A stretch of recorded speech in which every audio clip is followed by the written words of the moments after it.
Welcome, everybody. It's a glorious day today.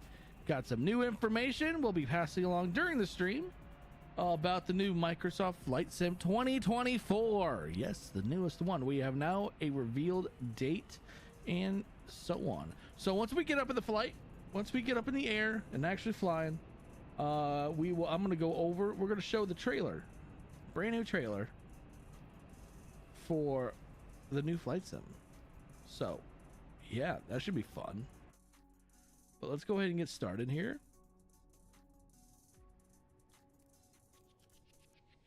All right, everything is batteries on,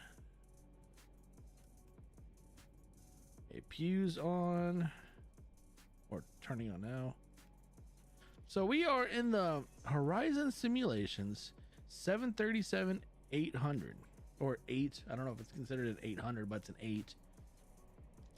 So I did a test dry test this morning from a short flight, and it actually went very well. I actually put a short out on the landing I did from when I flew into Columbus or CMH, and that actually went fan-freaking-tastic.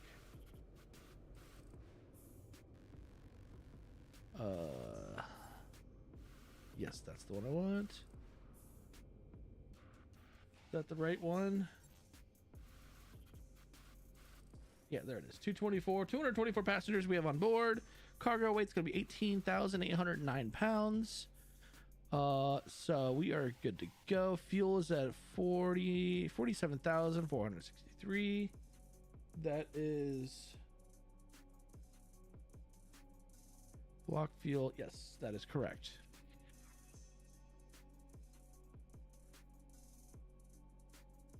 Yes, that is all correct.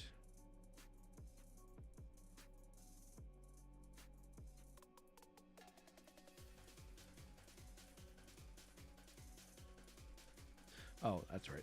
So we are at Kilo Sierra Echo Alpha. Come on. There you go. Route we're flying.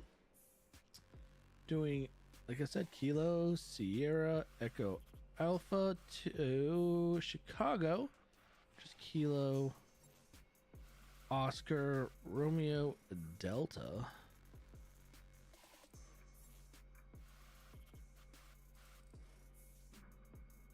All right, requesting our route. What's going on, YouTube? What's going on, YouTube Airplane? How you doing?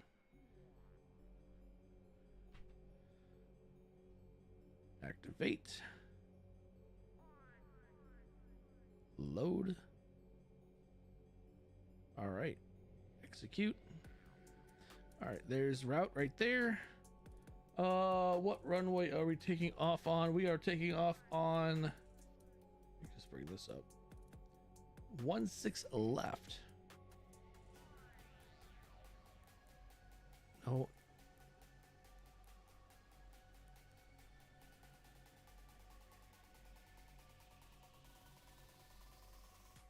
Oh, I think did it already pick the runway? What did you end up choosing to fly? I chose the 8 or the 9. Which is was it the 8 or the 9? The 9 I think is what did Horizon Simulations do? I can't remember now. I thought it was the 8. Or was it the 9?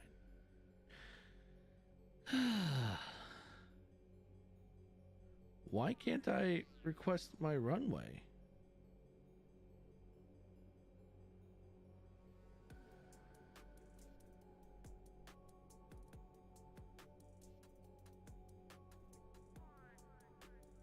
Huh. What's our cost index?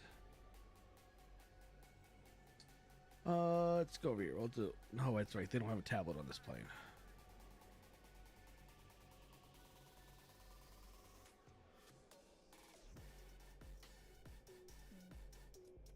That can't be right. Cost index is a 95.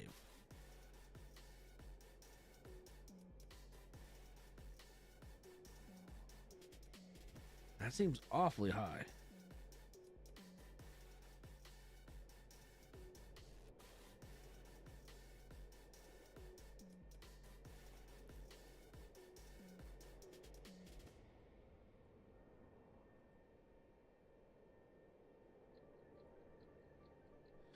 Yeah, that's what I thought. It's not, why isn't it letting me do the runway? Huh. It's literally not letting me do the runway.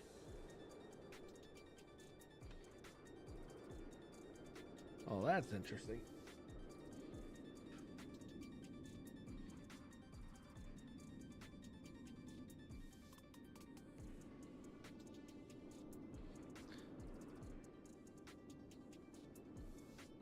One six left. No.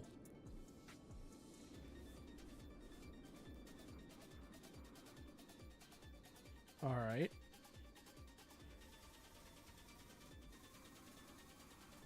Most difficult part of the flight.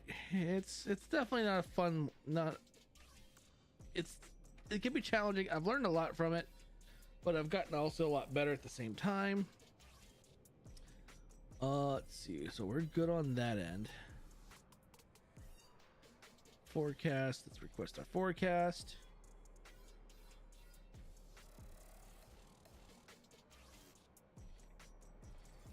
Load.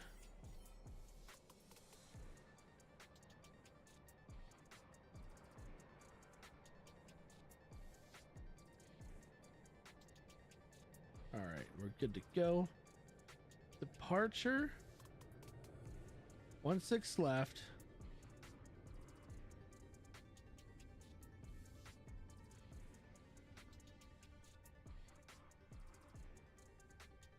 Let's see.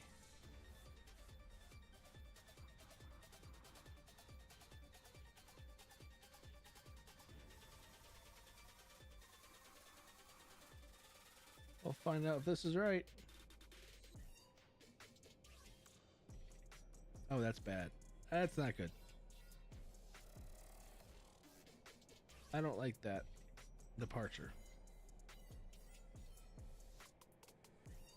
All right, let's erase that.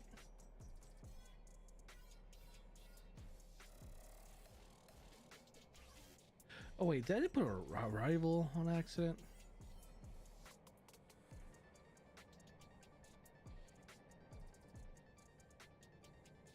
All right, so is there a BKE? No, there is not.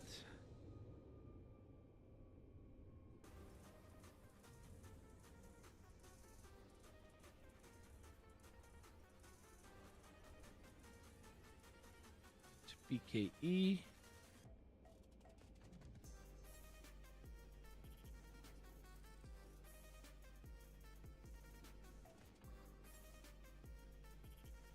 All right, so we'll do it that way.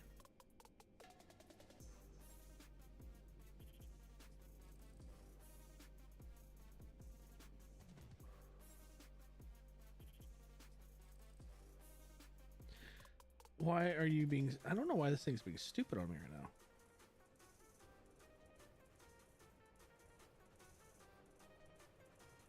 Because it's not letting me put the runway in there at all.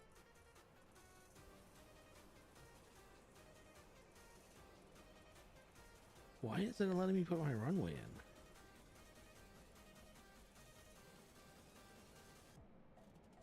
God dang it.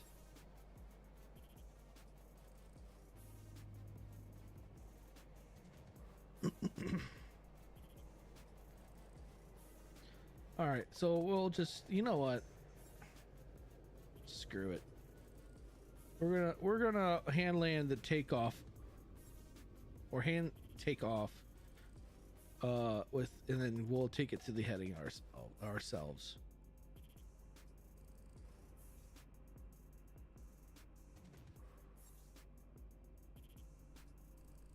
Yeah, we'll just do that ourselves. All right, so we have that.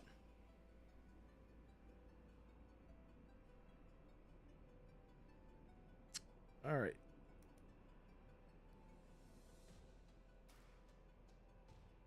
Let's go ahead and start her up.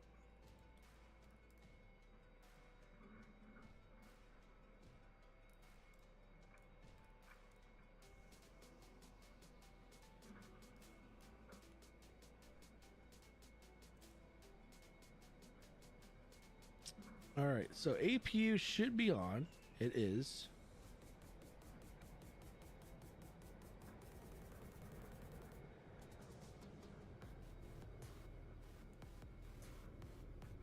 All right. Oh, wait. My bad. I did that all out of sequence. We got to push back. Yeah, we got to push back first. All right. Let's go ahead and pull the gate away. Kind of did that out of order. Glad I caught that.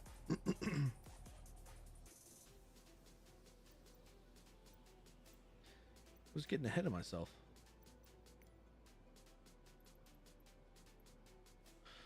Before we do that, let's do this.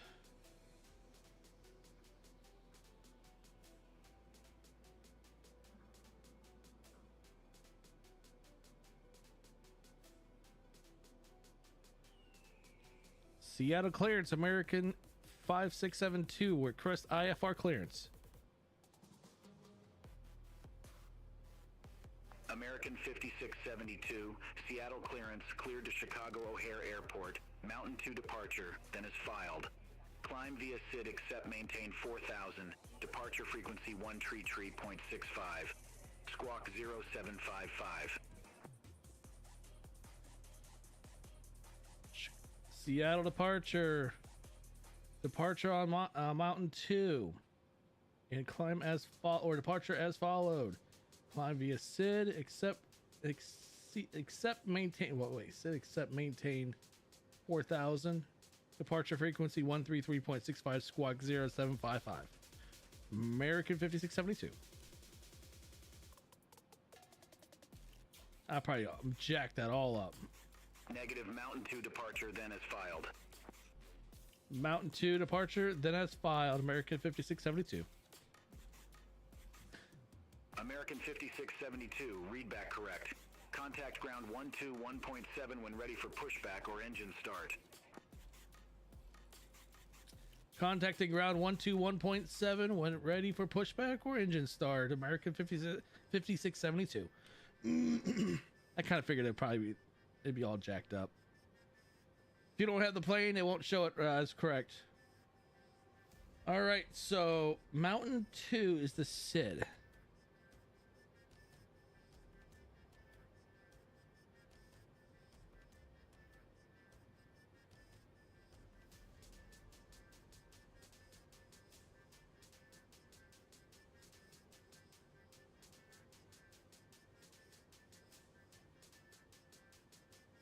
Where is Mountain 2?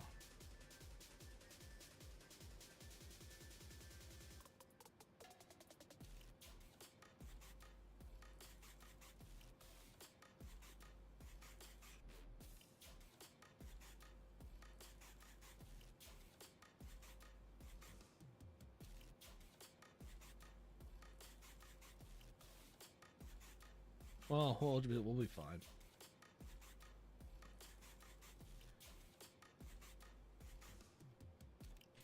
Seattle ground. American 5672, ready for pushback.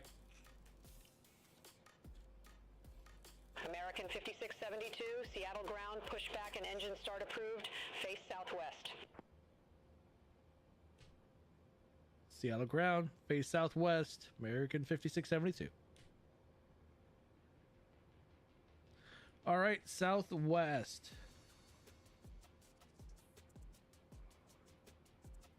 That's what I thought. So we need to be facing, we need to have our nose to the right.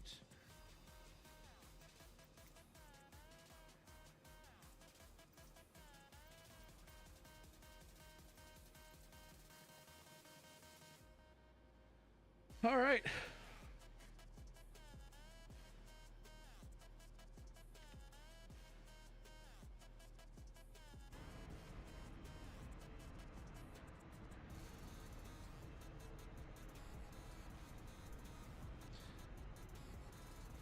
Is that you right there?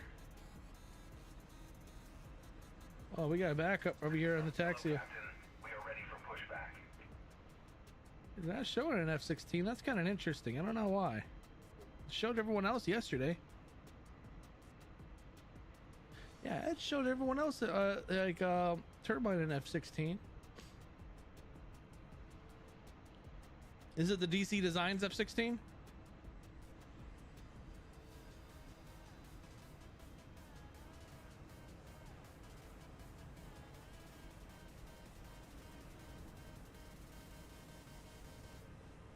Yeah, okay. Huh. It's kind of weird. Departure checks completed. Bypass pin inserted.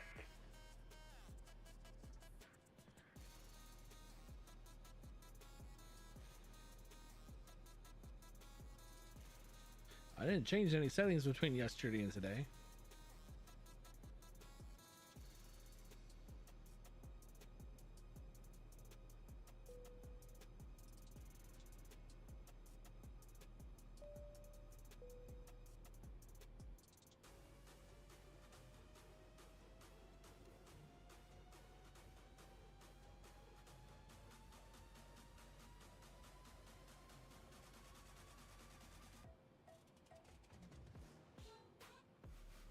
It could be a setting you have. I don't know. Locking gear. But it's no biggie.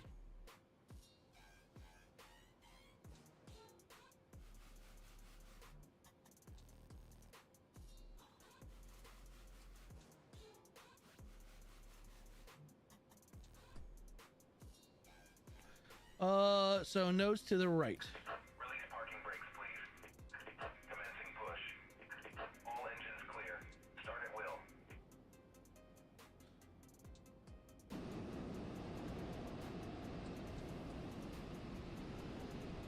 Why are you?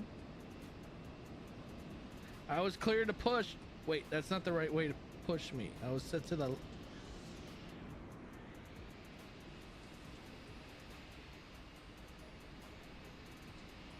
That is not the right direction.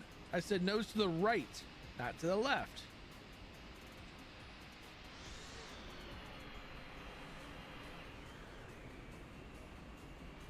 Oh, wing strike.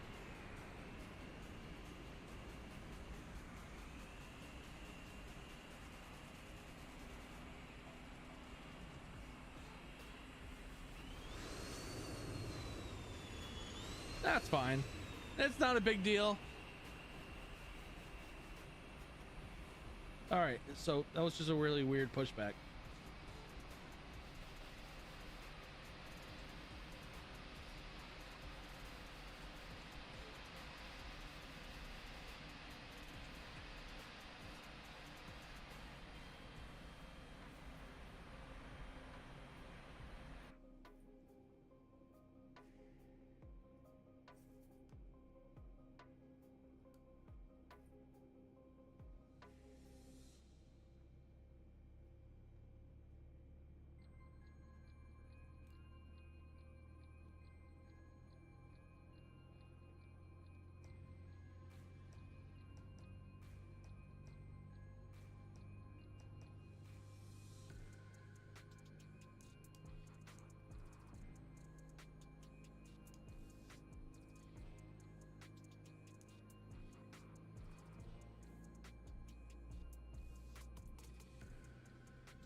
No, I don't think it's because you're on Xbox. It's no biggie. Waiting your confirmation for a good engine start.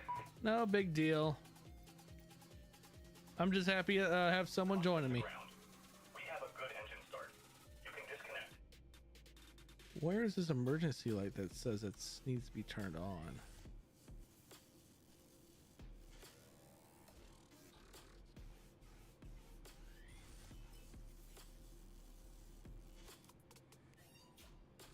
Oh, that's on.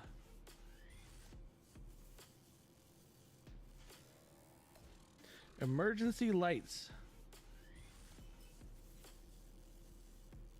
Unlocking gear. We can shut off the APU now.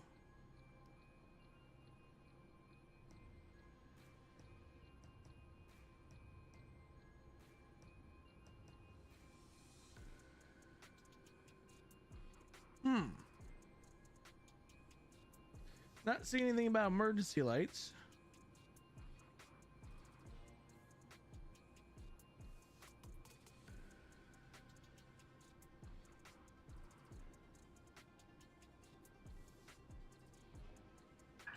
Tow truck disconnected. Bypass pin removed. Left is clear. Right is clear. Yeah, I'm not seeing anything about well, look at this. I think that's a 777 that's it's backing up right now.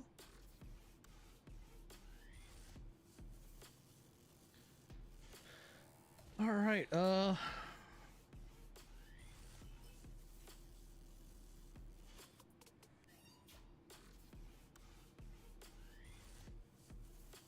yeah, I haven't my traffic injectors turned on, so I'll see it. This is all real life traffic happening right now, in the real world. That's being injected into the sim. Have a good trip. We got our clearance. That was it. Found it. Found an open toggle. Alrighty then. I didn't even check. What is our takeoff profile?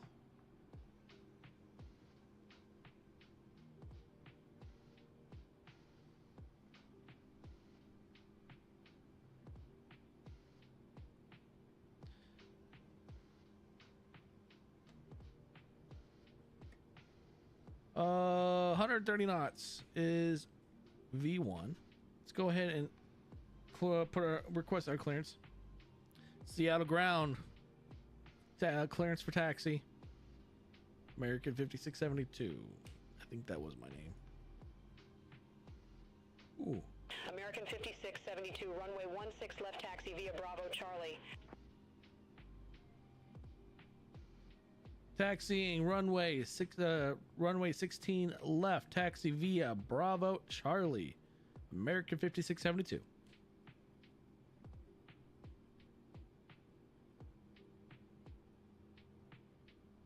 All right, so straight to Bravo, and it's a straight shot to the runway. Cool.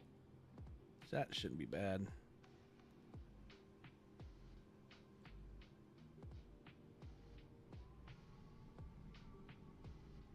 That should not be bad.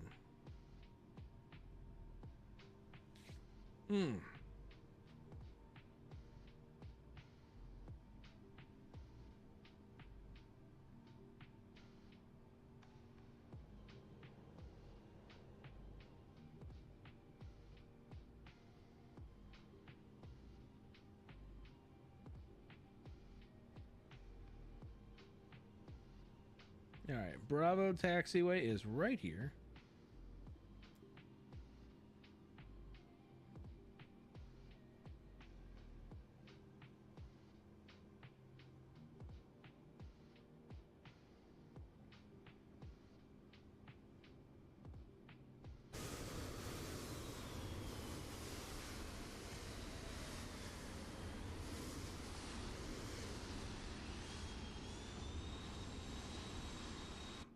So if everyone hasn't already heard, the release date for Microsoft Flight Sim 24 has been officially unveiled. Came out at about I want to say it was about 1:45. And yeah, I'm excited. The new trailer that they put out, it's good.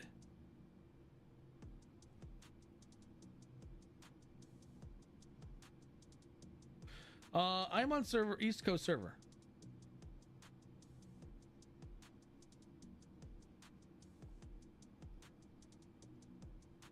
Yep, November 19th is the official date. I posted that up on my Discord for everyone to see.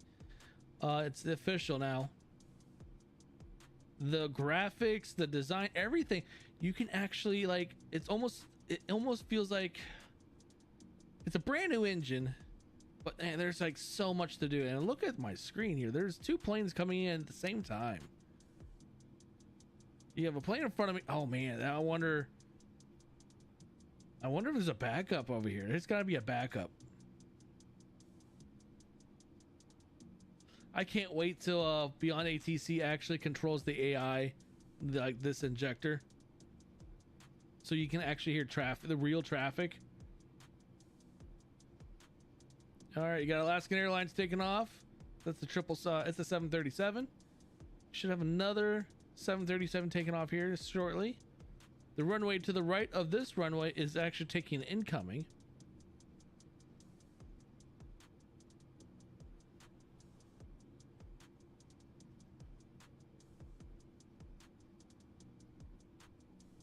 Oh, I actually missed using this injector.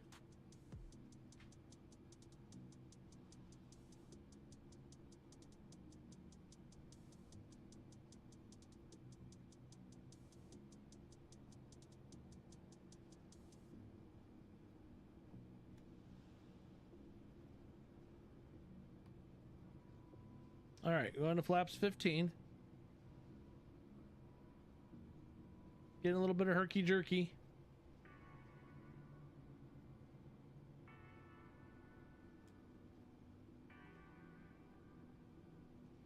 It's 777. Korean airline is next to take off. We'll watch it take off. American 5672, contact Seattle Tower 120.9 or 5. Have a good one. Contacting Seattle Tower 120.95. Have a good day, American 5672. Oh, I forgot to change my squawk.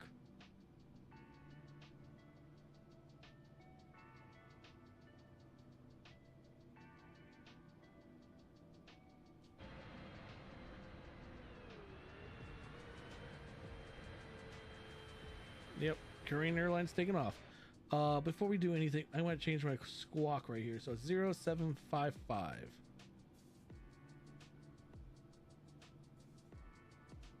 No, it was down in this computer.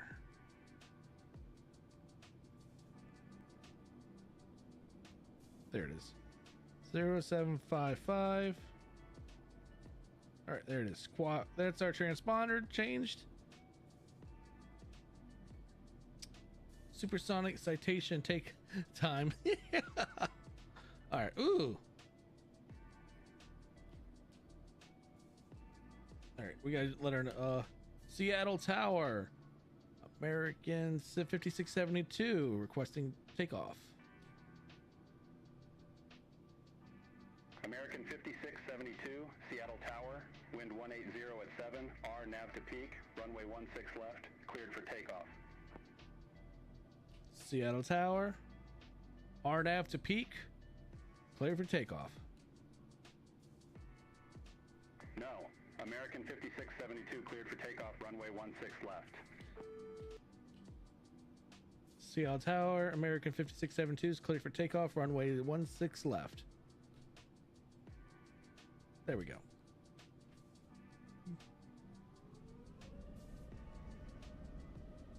Geez, even idle. I forgot to put the brakes on. This thing goes push.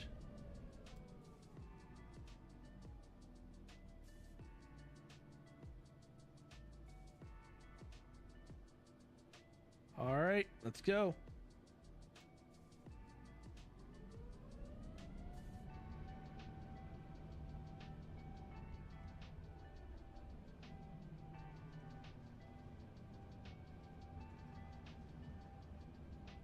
Config stabilizer. I don't know. I see that twice. I haven't never had issues.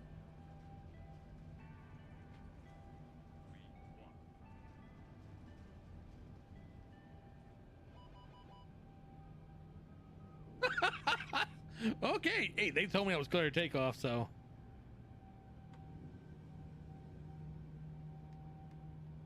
Flaps up. That was accident right there, and oopsies on ATC's part.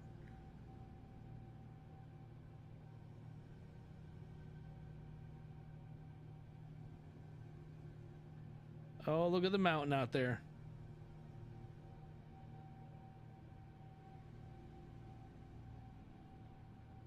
American 5672, contact Seattle departure.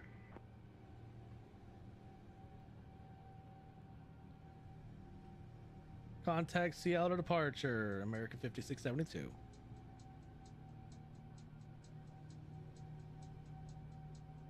Why are you going this way?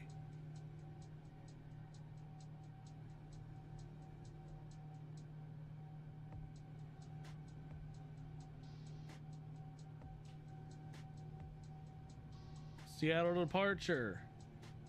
This is American 5672. On heading at 164, passing above 5,000 feet.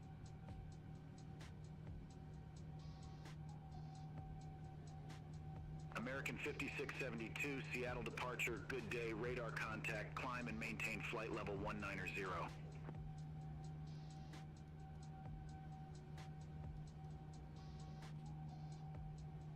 Climbing and maintaining flight level 190, American 5672.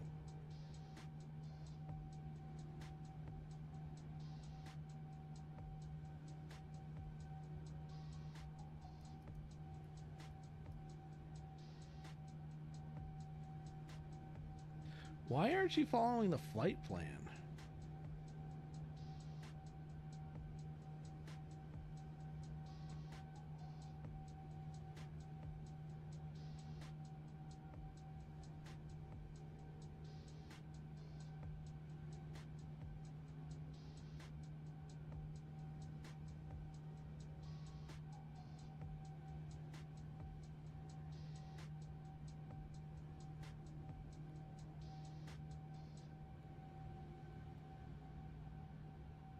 There we go. No? All right. We'll do it ourselves.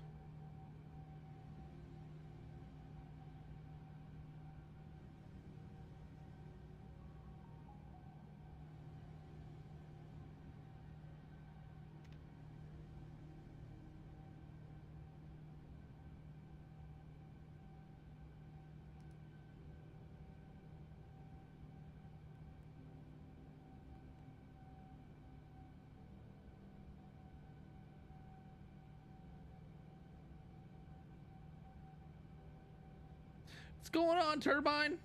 Welcome.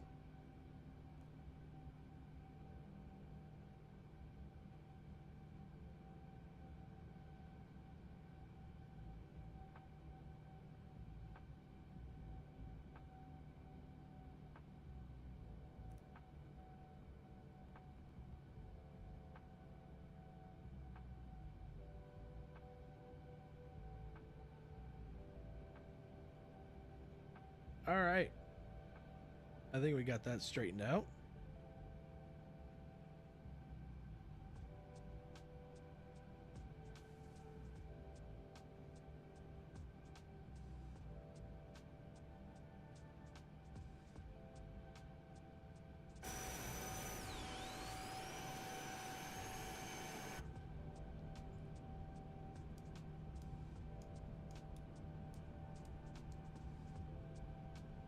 I gotta go for a second. I'll join the flight in a bit. All right, sounds good. I'll be here. Should be a pretty decent flight.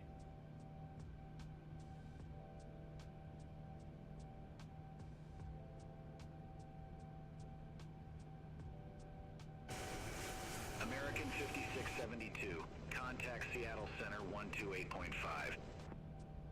Contacting Seattle Center at 128.5. American 5672.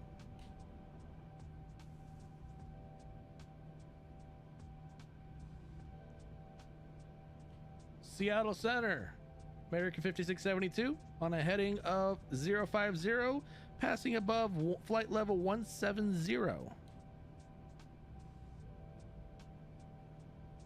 American 5672, Seattle Center, climb and maintain flight level 390. Seattle Center, climb and maintain flight level 390, American 5672.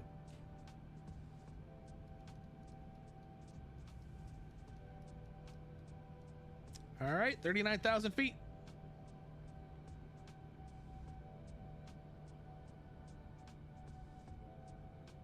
American 5672, contact Seattle Center 134.9 or 5. Contacting Seattle Center 134.95, American 5672.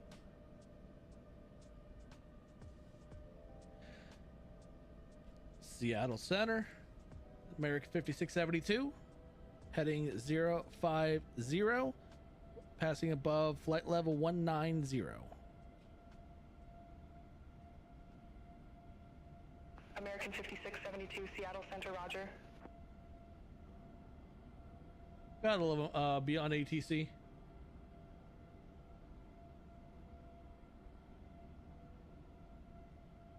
Such a cool piece of software. And why aren't we climbing?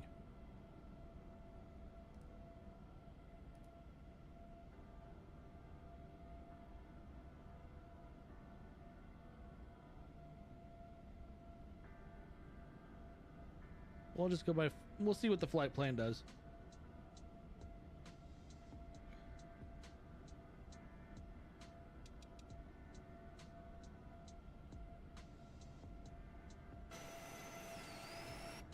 I just turned off those lights. No, I did not.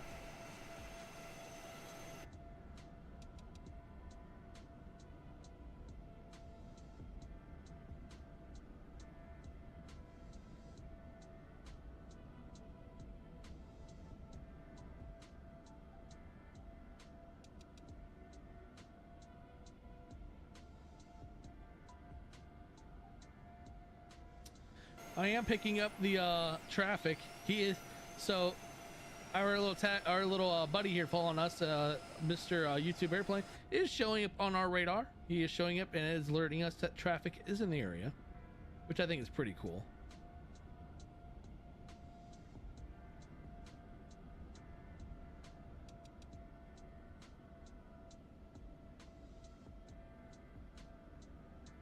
Look at the beautiful mountains of Washington. Wow.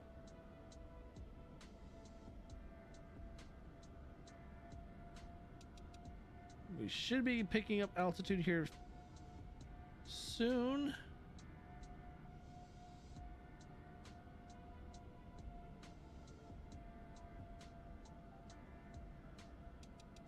Or not.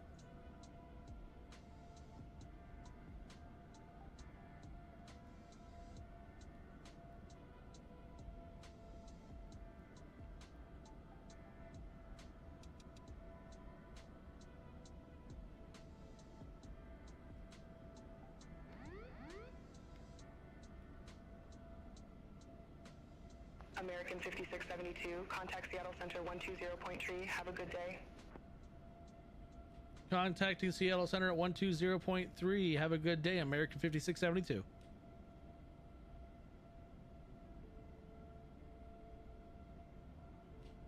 Seattle Center, American 5672 on a heading of 074, passing above flight level 190. American 5672, Seattle Center, roger. Why aren't you increasing in altitude?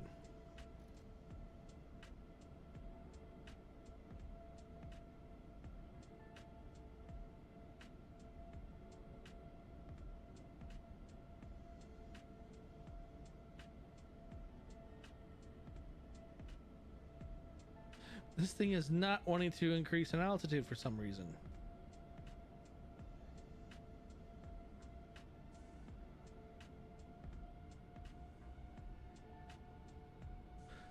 Oh, let's see. Is there something wrong down here? Nope, there's that.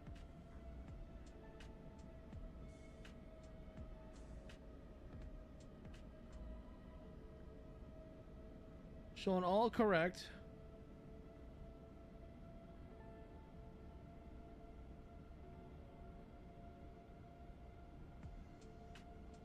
Oh wow, this is saying 43,000.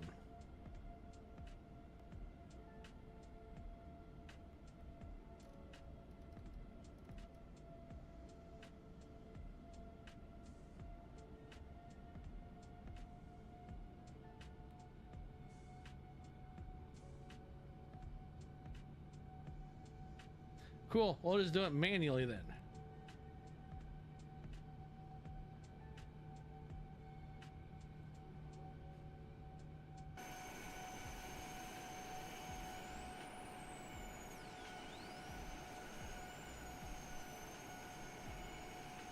I want to say that's Mount St. Helens. I could be also very wrong.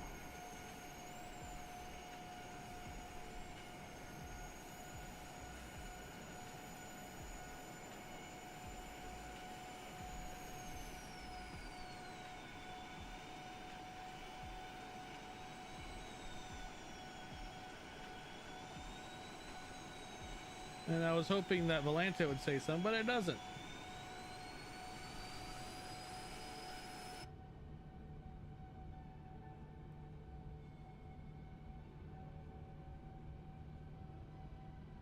There we go. Now VNav wants to work.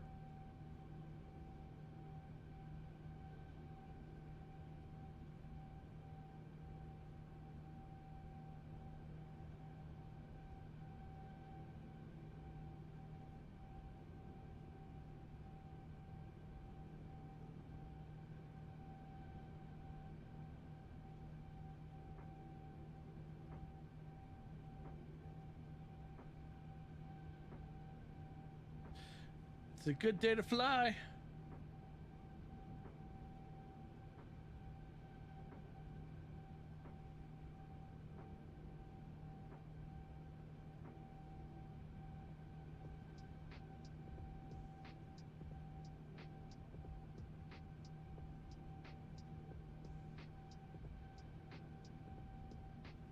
Oh, my lag.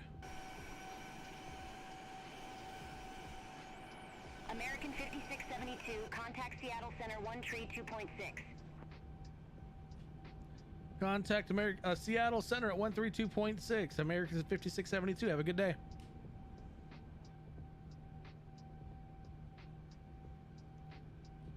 Seattle Center at 132.6. American 5672 on a heading of 077, passing above flight level 245. American 5672, Seattle Center, roger. Oh, I love having an ATC. I can actually learn the lingo. Will I ever go into VATSIM? No. I'd rather not screw up there and get yelled at.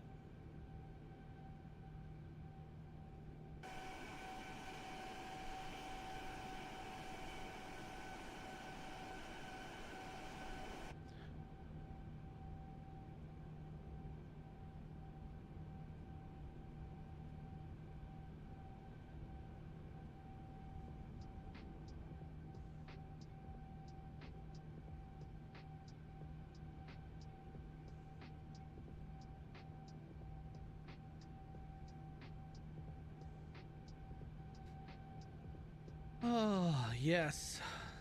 Good day. I don't even use this thing right here.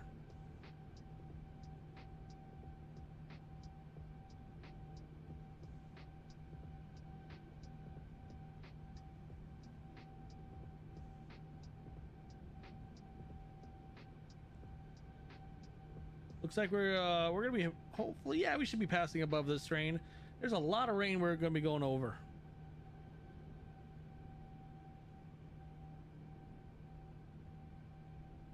Lots of rain. Even Volanta is showing it is quite stormy. Welcome back, Turbine. Once again, we are live over on YouTube and on Twitch. YouTube and Twitch we're live on.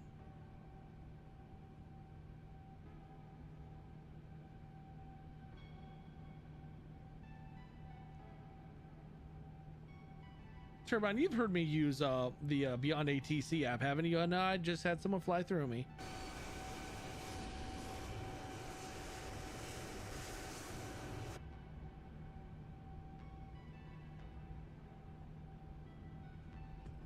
So he's in an F-16, the DC Designs F-16, but I can't see it. So I don't know if there's something in the settings that needs to be activated for it to work, or I mean, because I'm not exactly sure. So I figured I'd be able to see it without a problem.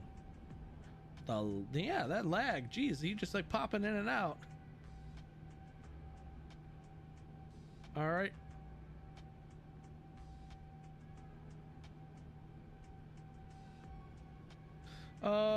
Rain XL, sorry.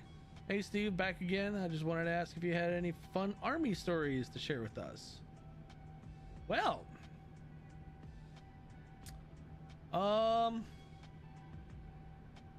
besides, I already shared the one yesterday where I got to yell at a lieutenant. Huh. I have some stories for South Korea. That's a drunken good time over there. Those were my drinking days, and those days didn't last long.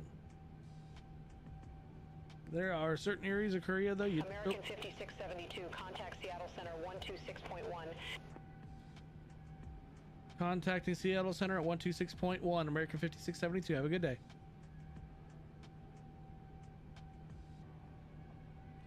Seattle Center at 126.1. This is American 5672 on a heading of 090, passing above flight level 310. American 5672, Seattle Center, roger. All right. War story time. I don't have any really war stories. The most combat experience I've had was really just indirect fire on base. We'll get mortars falling in on us,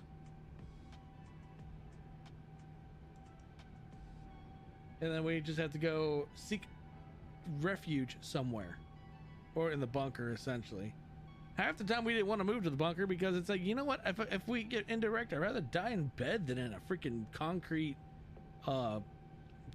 concrete building. Doesn't matter, all of them are fun. Like, yay, we're gonna go seek shelter in a concrete building, which the building we just came from was concrete as well, so what's the freaking point?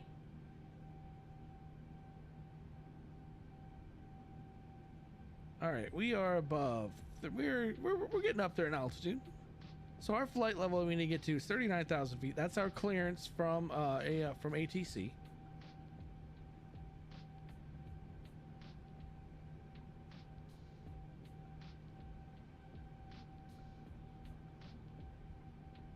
I was in the Army during the years of 2008 to 2000 into 2011 were my active duty days. After that, it's 2012 to 2016. I was Ohio Army National Guard, aka the Nancy Guard. A bunch of Nancy ass soldiers in the guard.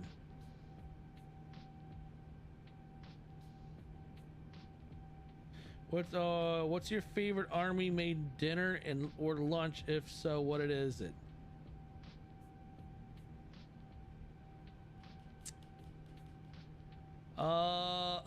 So that was a nice thing. Meal. Ooh, I got some major lag going on. I think it's the clouds that's doing it. The DFACT, or the dining facility, they made almost pretty much anything. Burgers, pizza. It wasn't bad. I would have to say though, the best one was when I was in Korea. The DFACT in Korea, I think it was every Thursday was Surf and Turf. Yeah, I think it was Surf and Turf every Thursday in Korea when I was stationed over there at K-16 on the southern end of Seoul. There's so much clouds going on right now. It is, I've got major frame droppage.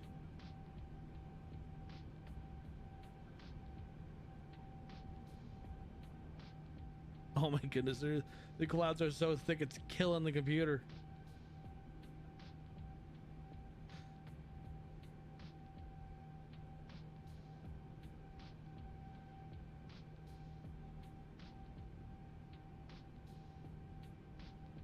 Oh, you're talking MREs. Yeah, oh yeah, there was times we had MREs, but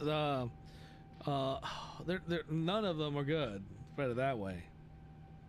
If I could stay away from MREs, I did so. Half the times they didn't even give us the MREs anymore. It was I forget what they called those meals, but they had sandwiches in them. They had like juice boxes. It felt like you're a little kid getting a Lunchable almost, but a more adult version.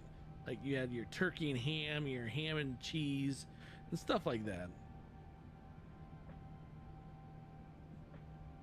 But when it came to meals ready to eat, MREs,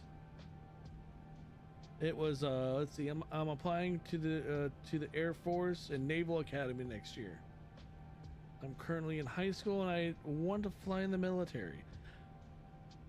Buckle down, study a lot, learn as much as you can, because it's from what I've gathered, it takes a lot to become a pilot. You just buckle down, study, stay in school.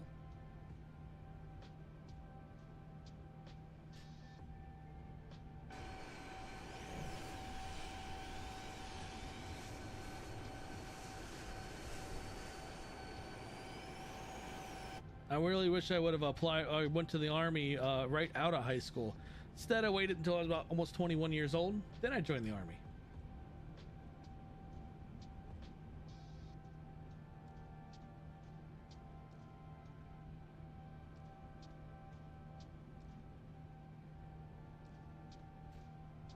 Yeah, I originally tried joining the Air Force, be an IT person, but apparently I was either not smart enough, or it was they just their requirements were pretty high for that job. What I do now, since I've gotten out of the Army, I'm now an IT person. Originally got out of the Army and became a security guard. Got to the point where I became a security guard manager, and decided to go to college for the post 9/11 GI Bill, and I got my bachelor's degree in systems administration and computer networking, and now I'm an IT person for Honda. Yes, this is the car Honda, or the car manufacturer Honda. You have any crazy stories of you off base? So that's the thing, when I was in the service, I never really did anything crazy. I kept my nose clean, because I wanted to I didn't want to be that soldier that would always get in trouble. I mean, there had a couple close calls. I almost got shot by a civilian in Kentucky off of Fort Knox base. We cut each other off, and then he jumped out with a shotgun, and I was a buddy with me, and we were just like, hell no, we're out of here.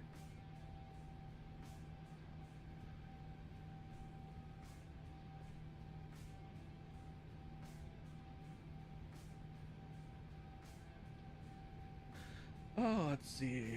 Flight time, since we're at altitude. In a launch? There you go. 2 hours, 33 minutes. That's the flight time. Could you get your pilot's license through the GI Bill? Probably not.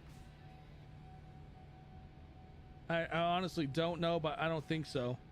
They had to do you have to get some type of approval on what college and stuff.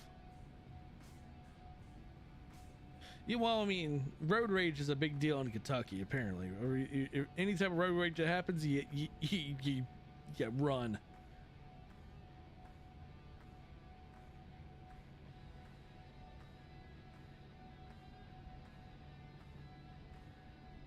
American 5672, contact Seattle Center 119.225. Take care.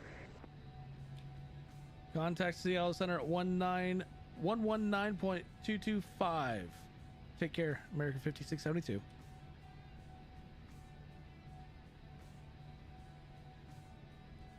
Seattle Center, American 5672, heading 080, maintaining flight level 390. Jelly. American 5672, Seattle Center, roger.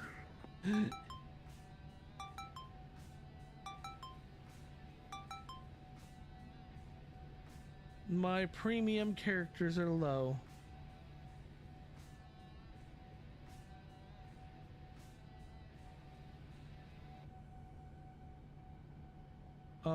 Let's see.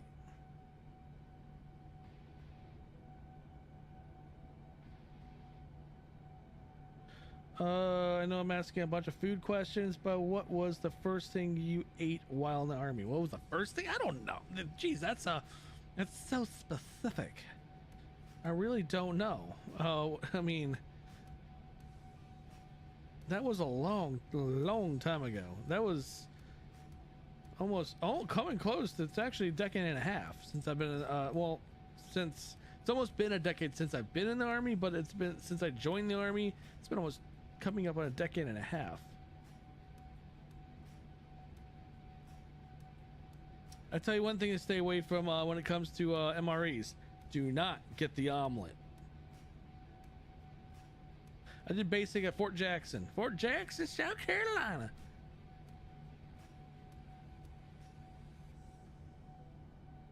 How do you replenish?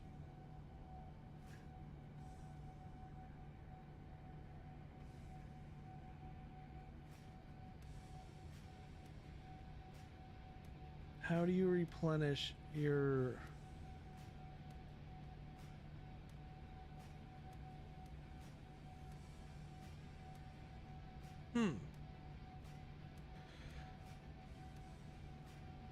Yeah, I'm not sure how you replenish that, but okay. Oh, yikes. Wrong question I wanted to ask. I meant to ask what was the worst thing. Yeah, stay away from the omelet. Stay away from the omelet. The omelet MRE is absolutely... Ugh. I did a week-long encampment at Fort Jackson. I don't know, I said Knox. Fort Jackson with Civil Air Patrol. The defect was nicer than I thought it was going to be. Some bases have a nice defect, some others don't. Fort Knox, when I got stationed there, it was a brand new defect. It was freaking nice. They had a what was that, fast food line, and they had the gourmet line. So if you went the fast food line, which we nicknamed the fat boy line, because he was basically pizza and burgers.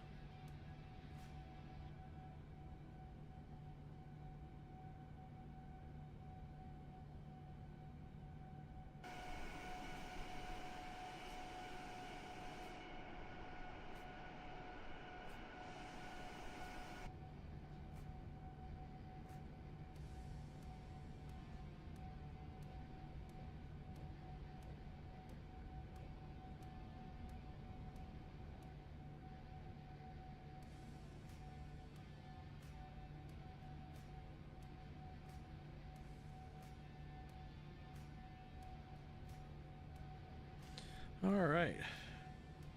Have you ever had a fight another soldier before, like fist fight? Nope, never have.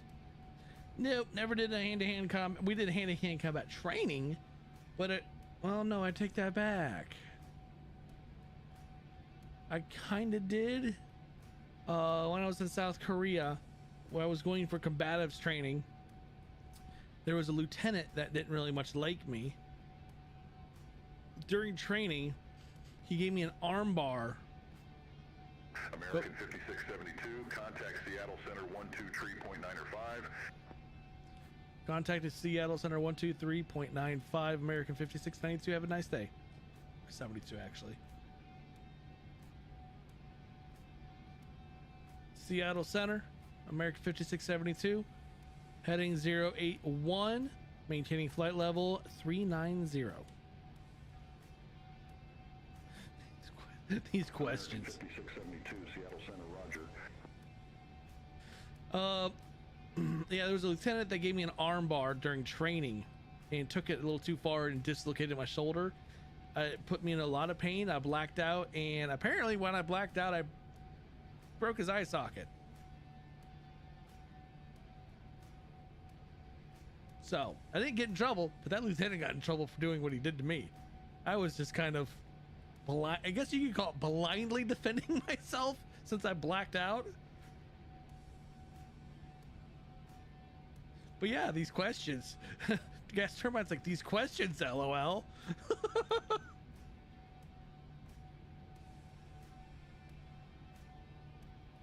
Oh wait, we're now at altitude, so I can turn off the set the seatbelt sets to auto.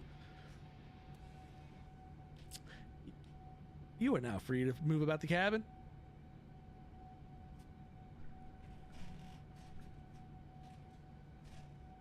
I do enjoy these. I actually don't mind the questions. It creates a very interesting experience, and people get to know me as a person better, other than the guy that flies a plane and flight sim.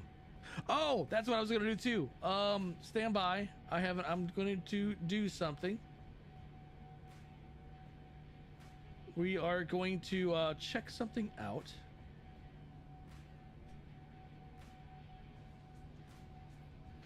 Is them going to come out with shared cockpit? I don't know. There was never anything specified on that, but I am bringing up something. This was the trailer that was released today.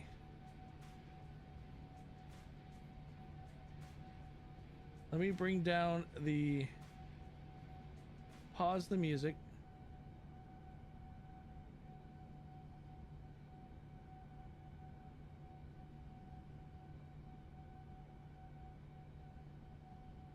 Here we go. I'm trying to find my screen. There it is. You can see all my programs are open just to do. Well, this one doesn't need to be open anymore. All my programs to be able to run Flight Sim in the stream. It goes a lot farther over since I'm using an ultra, but here it is.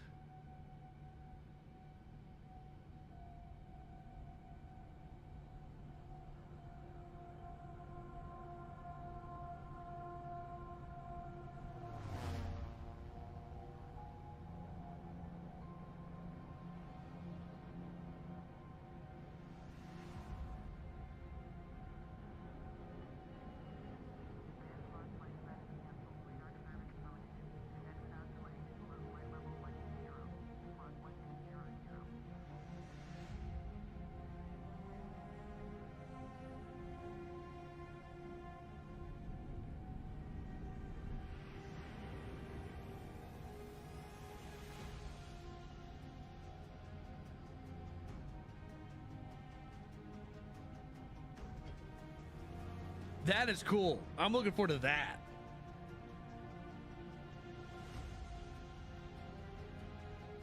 I'm also looking forward to that plane right there too. That's going to be sick to have.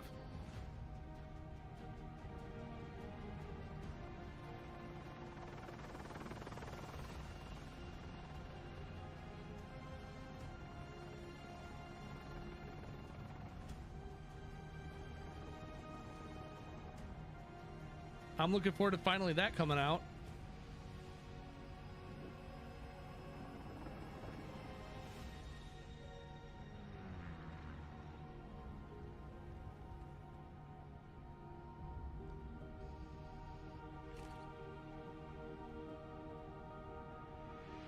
The hot air balloon in this thing is going to be really wicked.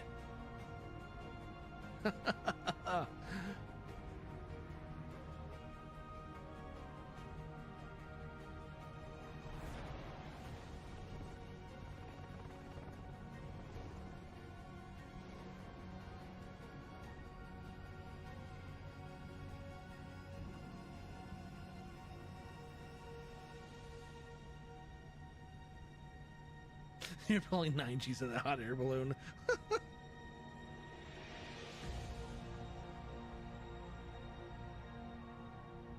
Right there, November 19th, 2024.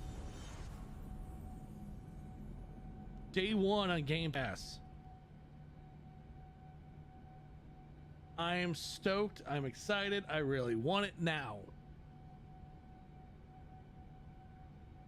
But I'm excited that they released the release date. I watched the showcase. A lot of the games I don't really care about. Fable is apparently coming out with a new one next year, so I've been saving this one for the last. But what's your scariest thing you've experienced in the army? Having mortars dropping around me. Tower guard watching mortars being walked into the base, and I was like, wait, what's that big old puff of smoke in the distance? And just see poof, poof. It's like, oh, we're being attacked, and I called in. But you're trained for that, so there's nothing really to be scared about. Because honestly, the Taliban couldn't hit a broadside of a barn.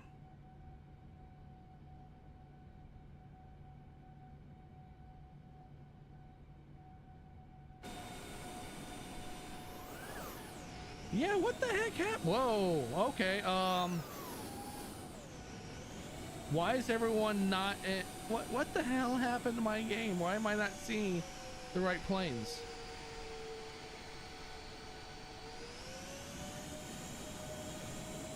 Why am I not seeing the right planes?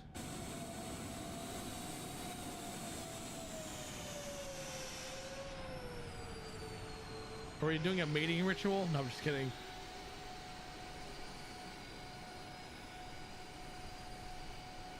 I'm not certain what's going on, because yesterday I was able to see everyone just fine. Today, no.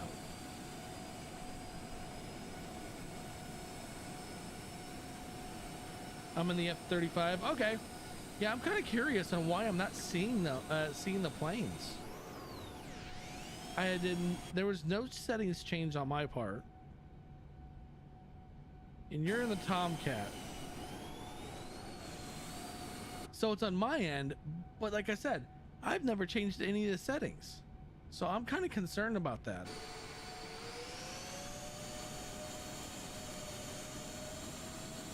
Maybe it's a 787 that broke something. Maybe there's something about this plane that it doesn't let me see the other planes. I don't know. That's kind of weird. I guess next stream we'll go to the 737 and see what happens.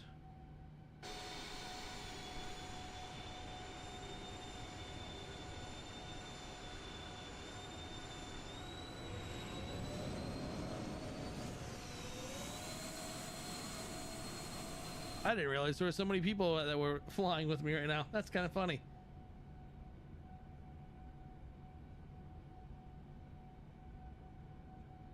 People on Twitch and YouTube are joining me in flight.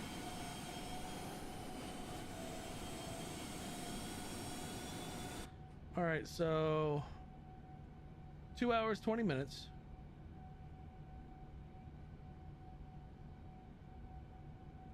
That's actually not bad. Why is my... There we go.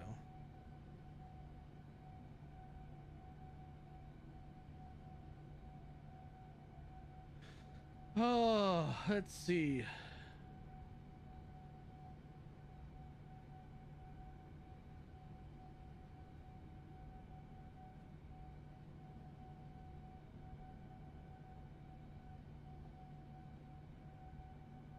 I'm sure all you guys are having a freaking blast right now.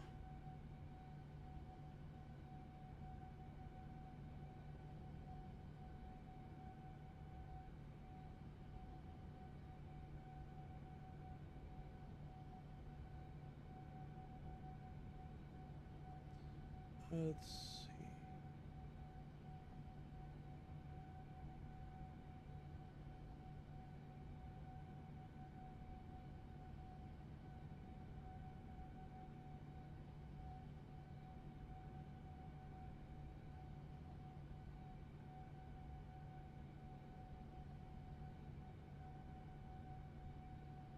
You're gonna join in the F-35? Okay.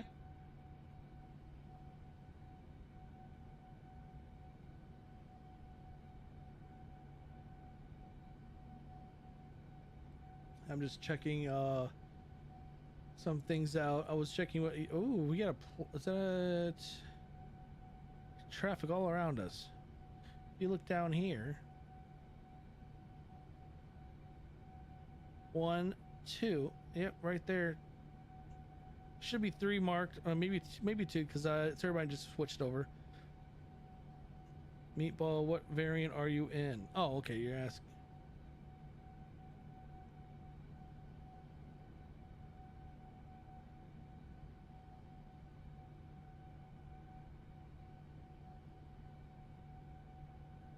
Yeah, if you guys can, are watching on YouTube and on, if you guys can, well, the guys watch on Twitch, especially Meatball and Turbine, continue to watch on YouTube. Helps me out a lot that way too.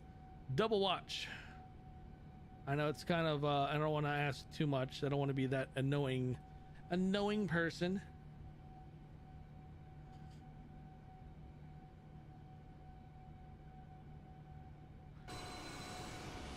At least you guys can see each other.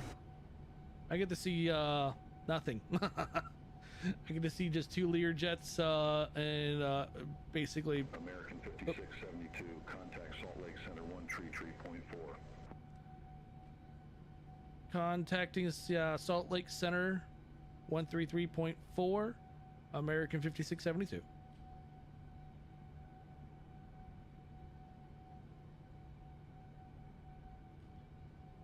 Salt Lake Center, American 5672, heading 084, maintaining flight level 390. American 5672, Salt Lake Center, roger. So what do you guys think of the Beyond ATC? Does that bring the stream like more alive? Like it's like an actual flight?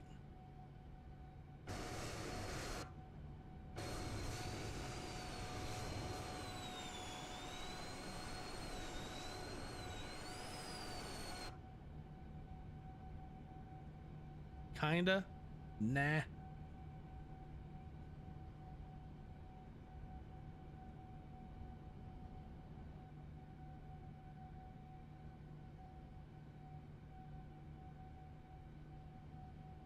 It does, but I mean, trying to bring some immersion into this, trying to make sure that we're trying to, I want to bring a kind of immersion that actually would like, ooh, this sounds interesting. Especially, you know what? Let me see if this happens. Salt Lake Center, American 5672. How dumb are you? Nothing's gonna happen, probably. American 5672 did not copy. Oh, he's gonna be like, I didn't hear you right. You want to clarify?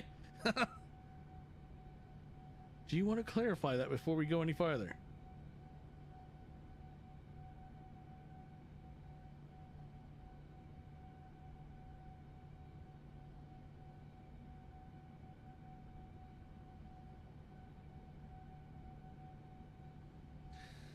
All right.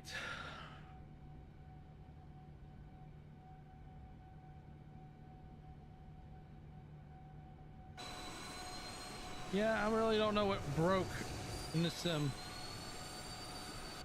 I was responding to Gaspar, not your question. Oh, the ACC adds a lot to the stream. Oh yeah, okay, appreciate that. I mean, it does cost me money to run the stuff, but it's worth it. It's unfortunate. I mean, once I run out of the premium, I'll get more minutes or more characters. But once we run out, we'll be going to the standard voice, which won't sound as good, but it'll still be halfway decent. I am working on the Beyond ATC video for YouTube to go over the usages and what you're capable of doing.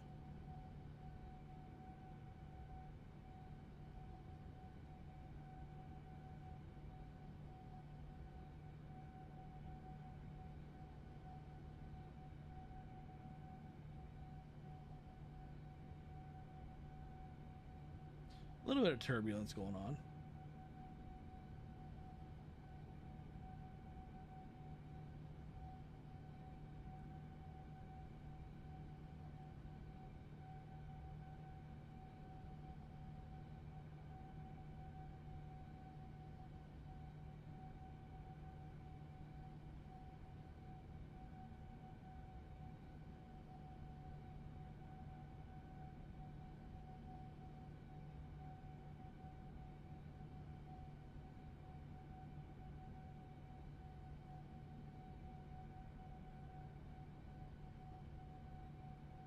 Last few days has been a great, been pretty dang good for the stream. Oh man. I hate how hot my office gets with the computers running. It's kind of annoying.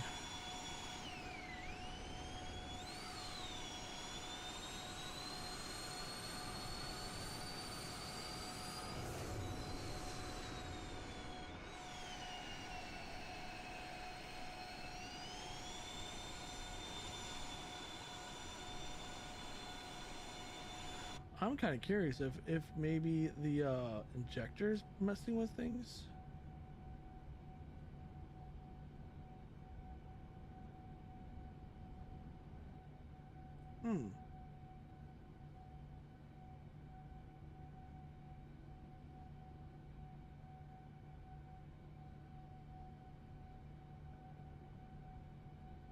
So we're over Montana.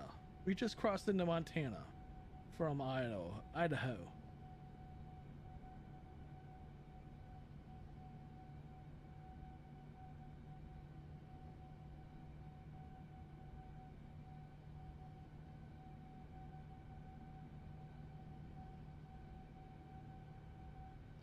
we got a little bit of a tailwind.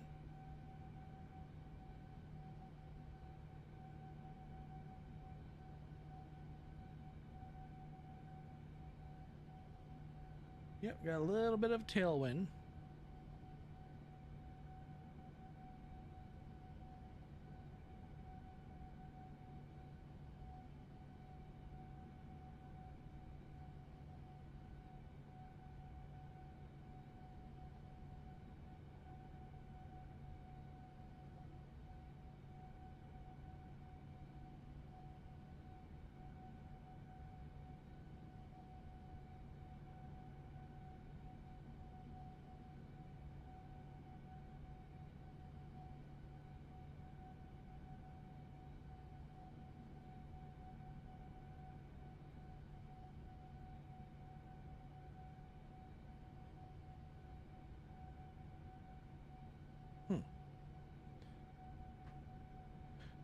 Do you think LVFR is the...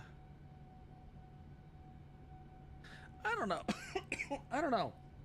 I really haven't messed with the LVFR stuff. I've never really messed with their planes, so I can't say much to them. American 5672, contact Salt Lake Center 119.75. See you. Contacting Salt Lake Center at 119.75. Have a good day, American 5672. Salt Lake Center, American 5672, heading 086, flight maintaining flight level 390. American 5672, Salt Lake Center, roger.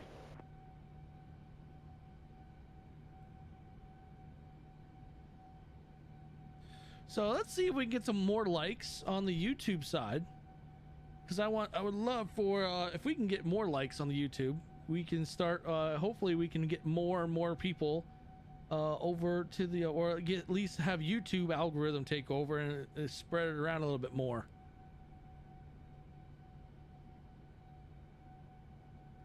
So I've noticed that the more American 5672, contact Salt Lake Center 132.4. I just changed. Contacting Salt Lake Center at 132.4, American 5672. Have a good day.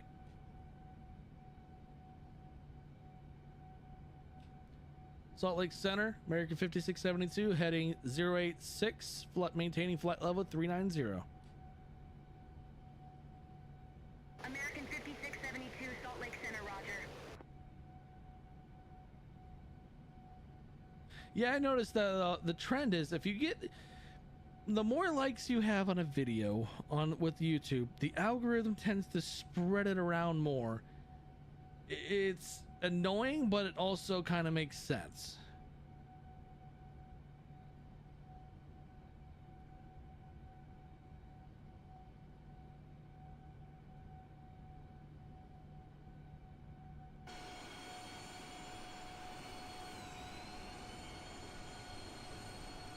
So I do really like the Horizon Simulations 787. I really do.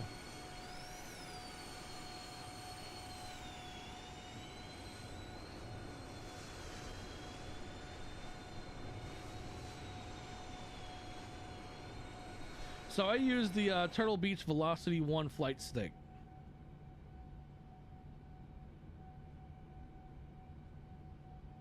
Now I am thinking about moving over to the Velocity 1 yoke, which is out from Turtle Beach as well. But I'll wait on that because that goes up a lot more in price.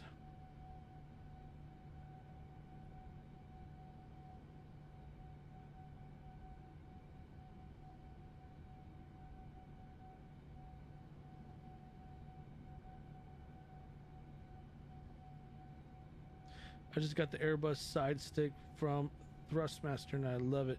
So I had that, and I think I may have had a defect when I had mine. I didn't like it because the thrust, I would push it up, or actually, push up and have it halfway, let go, and it would just fall on its own down. And I think, all right, and then the torque screw wasn't working like it should, so I may have had a defect, but that kind of set me back, and I was like, nah, I'm not dealing with it anymore.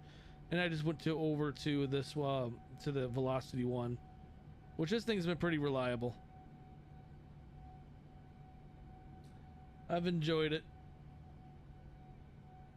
I've actually been trying to, I've been talking, or at least reaching out in Thrustmaster, not Thrustmaster, but Turtle Beach, on getting a sponsorship. Just need a little bit more followers, just a wee bit more followers, subscribers on YouTube, and that can be done.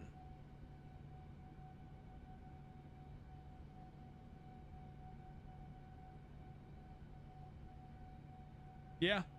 I mean, I've had partnerships with developers from Flight Sim, which has been really good. With them giving me the preview versions of their planes before they launch it, so I can spread it around. The information on the planes, build hype and stuff. That's been okay. The channel's not really big, and American 5672, contact Salt Lake Center 133.4. I understand what you mean by interrupting me now with the ATC. Contact Salt Lake Center at 133.4, American 5672. Have a great day.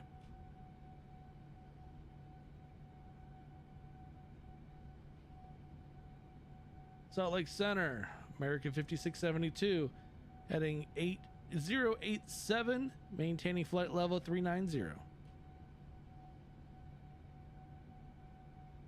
American 5672, Salt Lake Center, roger.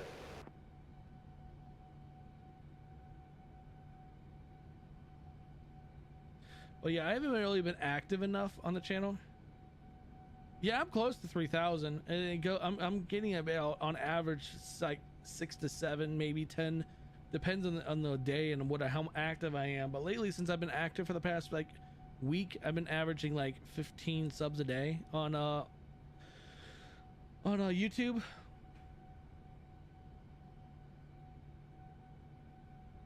I just got to continue to be active, and then I can continue to get more and more. I fail to be consistent. That's my downfall. But we're going to be more consistent, bring up more content.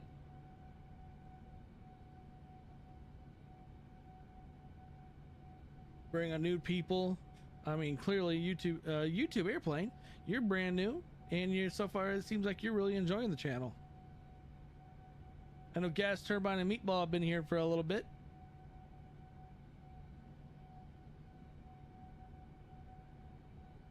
So on the YouTube side, on the YouTube shorts, I've been doing landings, and those have been extremely successful, the landing videos. Especially since I've got, if you watch my original from the beginning, landing videos from then, they were iffy.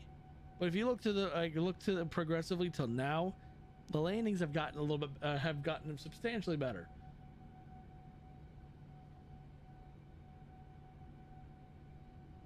Yeah, I've gotten a lot better at my landings over the period, a good period. You can ask Turbine. I've had some sketchy landings, and they've improved quite a bit. And Meatball, both of them, they've been here quite a while.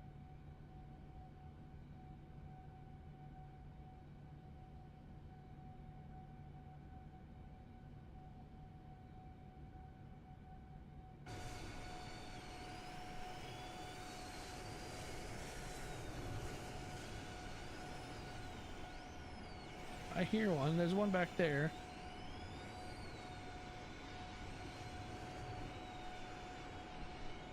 Huh.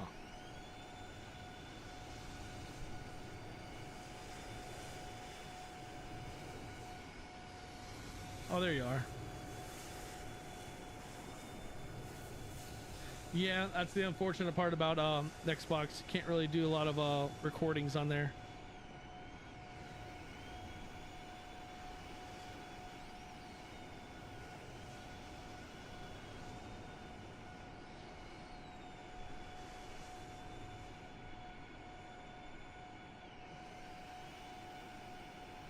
But yeah, this plane, I really do like the Horizon Simulations 787. It's really good. They've done a really good job with it. There's still more they're doing, which clearly shows that they intend to make this a good plane.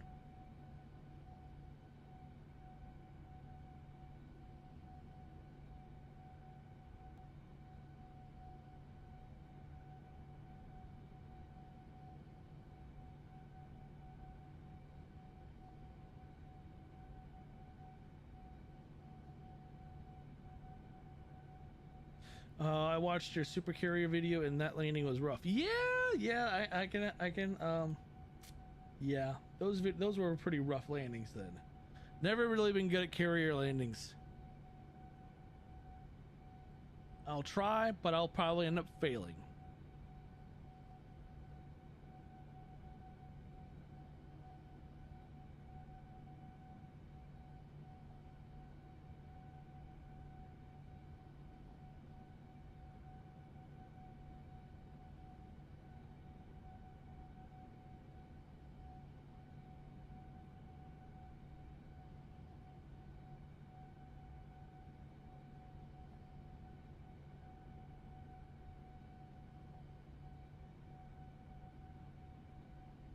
You just had a bad lineup. Well, it's hard enough to line up a landing on an aircraft carrier, especially since you really land almost at an angle.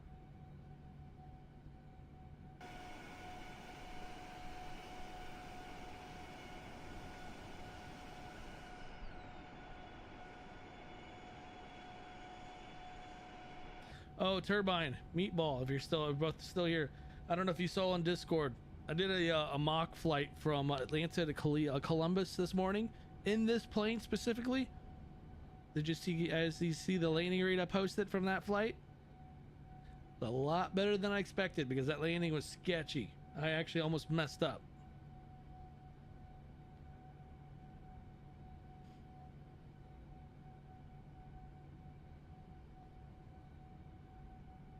Yeah, that landing ended up doing it was a really good one.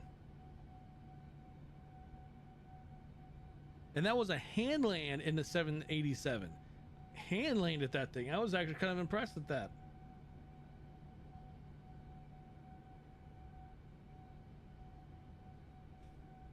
Oh, I didn't even notice you posted the pictures there, Meatball. American 5672, contact Salt Lake Center 132.4. Contacting Salt Lake Center 132.4. Have a good day, American 5672.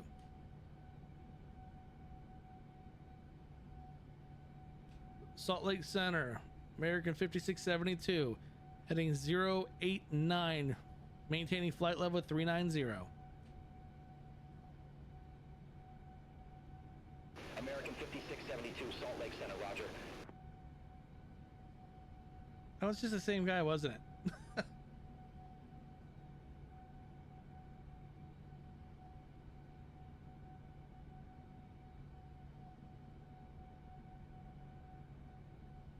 Yeah, that was a negative 141 feet per minute, which was impressive to say the least for me. Yeah, I mentioned it yesterday. There was a Discord channel. Yeah, the link's in the description below on the YouTube description, and on Twitch it is also below the screen. You'll see the link to Discord.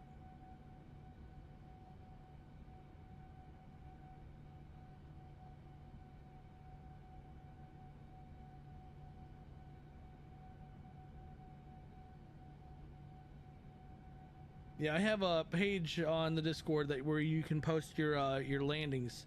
Yesterday's, I don't know if you saw Meatball or Turbine, the landing rate from yesterday's live stream was god awful.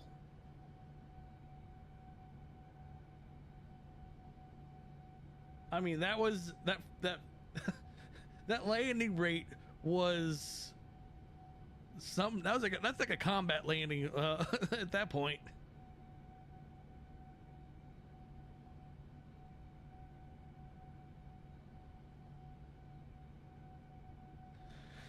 Yeah,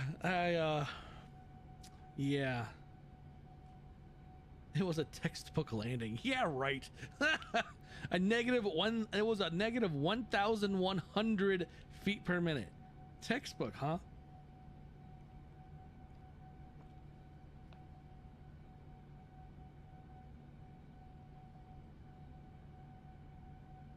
Oh, I guess I still have stuff in there.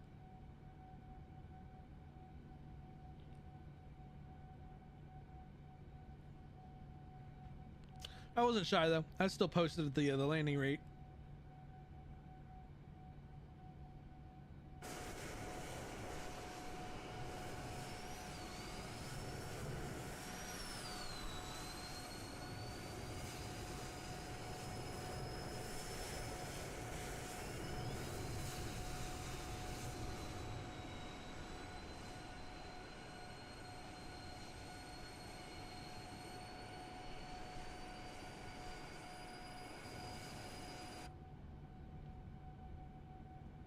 Yep, picking you guys up on radar down there. I keep getting traffic. I'm surprised that actually doesn't be like traffic, and just keep saying that.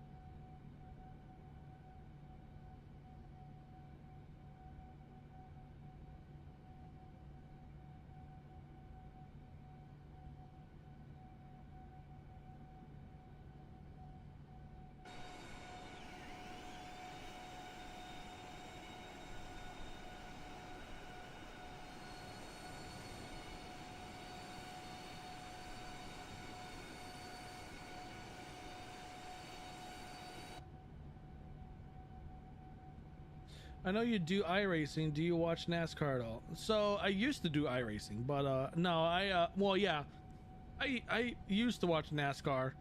I don't really watch it much anymore. It's not as good as it used to be. So I've kind of lost interest. The racing that I mainly watch now is between IndyCar and IMSA, which those cars are much.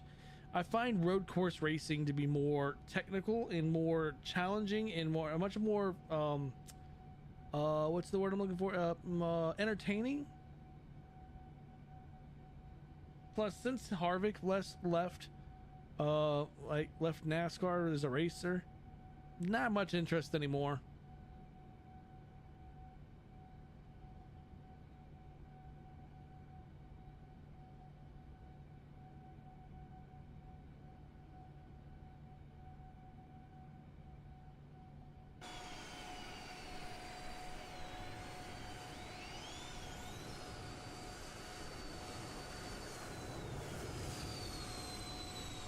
Yeah, they're doing a road course this weekend. Yeah, I don't have cable to watch it either way.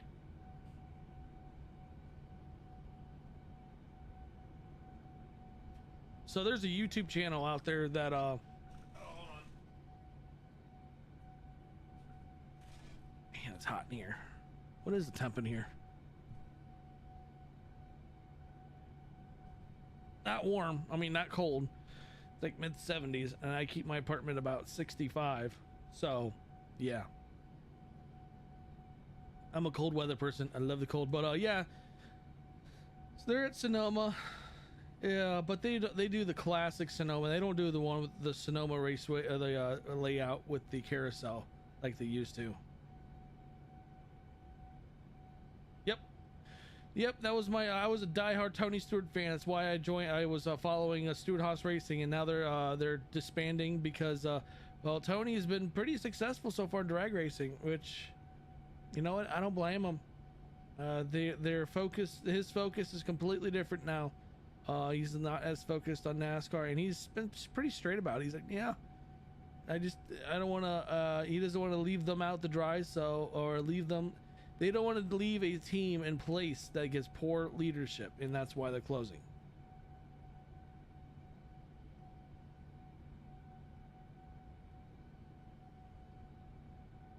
Which I'm actually looking forward to going to this year's NHRA drag race in Norwalk, Ohio. It's about a 2-hour drive for me. I'm going to go up there and hopefully meet Tony Stewart, because at least... so NASCAR is one of those racing series that if you want access to the pits, to see the cars, to see the drivers, you have to pay a premium price, like a premium. Now, IMSA, IndyCar, NHRA, those series, if you just buy a general admission ticket, you can get in the pits. That's why NASCAR has kind of lost their way. They don't care about the fans. Hello.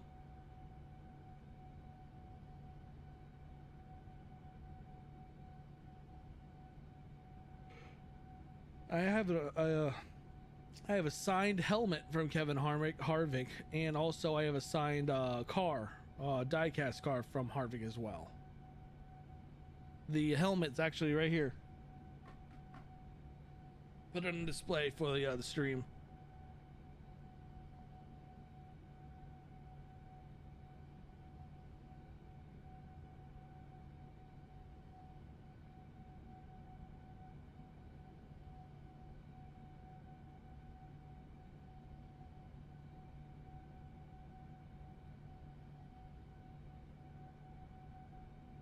American 5672, contact Salt Lake Center 133.25. Contacting Salt Lake Center 133.25, American 5672. Have a good day.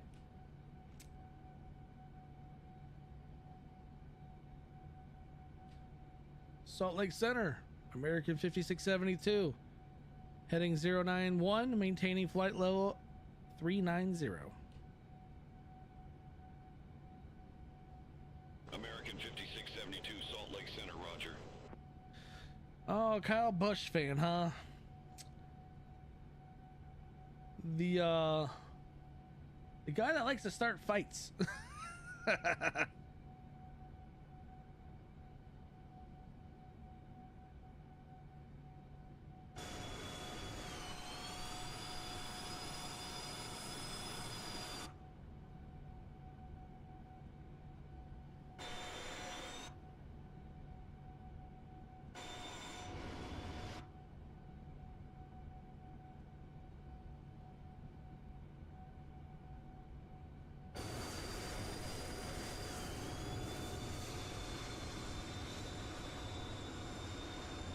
I feel like someone that's swarmed by bees. Not a bad thing at that. With this, I mean, it'd be a bad thing if it was real bees.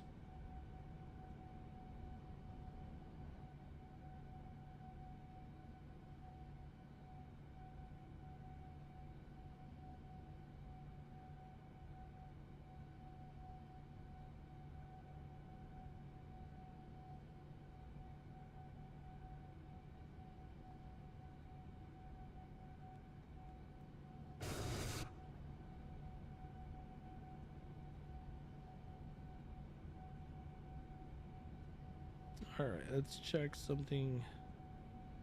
Fuel.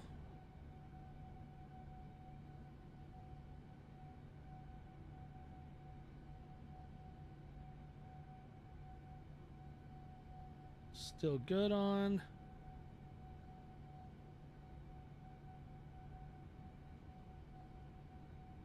Air's looking good.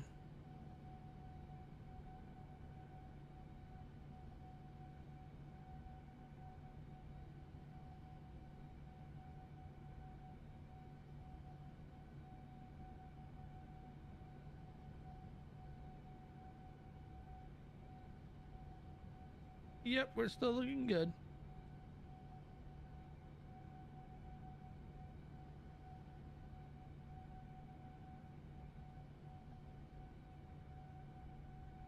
So yeah, I think for now on, our live streams are going to be about in the late afternoons, early evenings.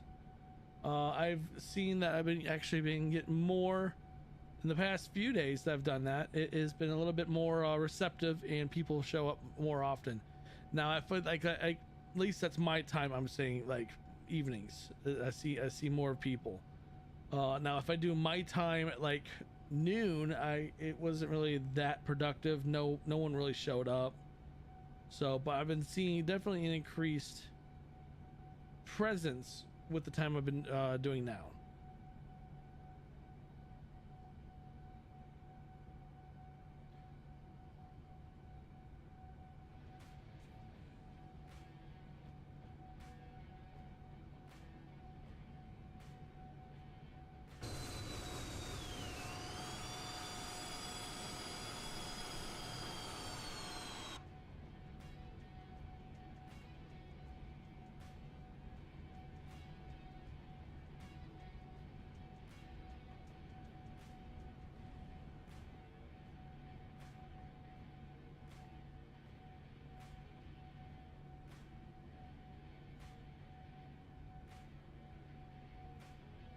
Yeah, that's kind of what I was going with. Is this essence of, well, gotta do it sometime later in the day so you can get the West Coast, East Coast guys all at right times. Do it too early, you leave out the West Coast.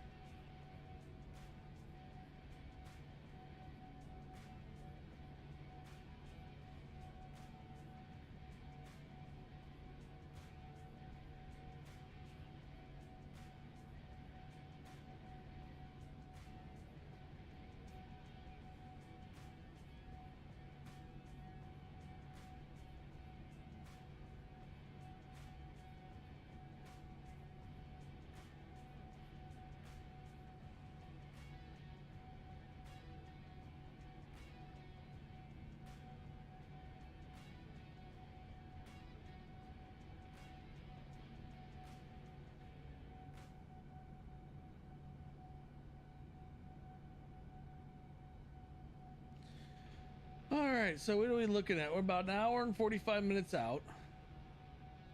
Still over top of Montana.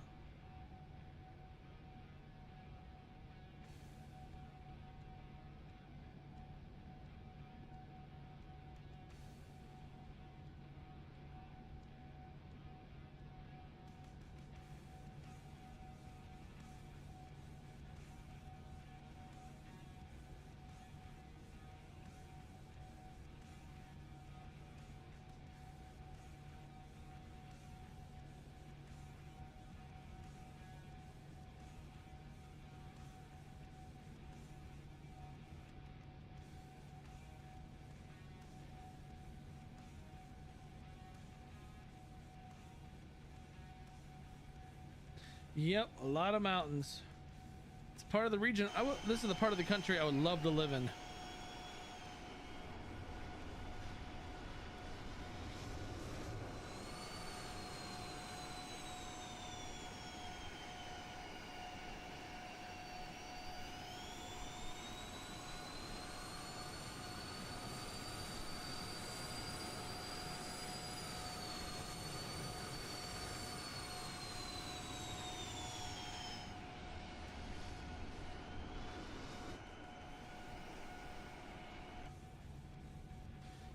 Love to live out Montana.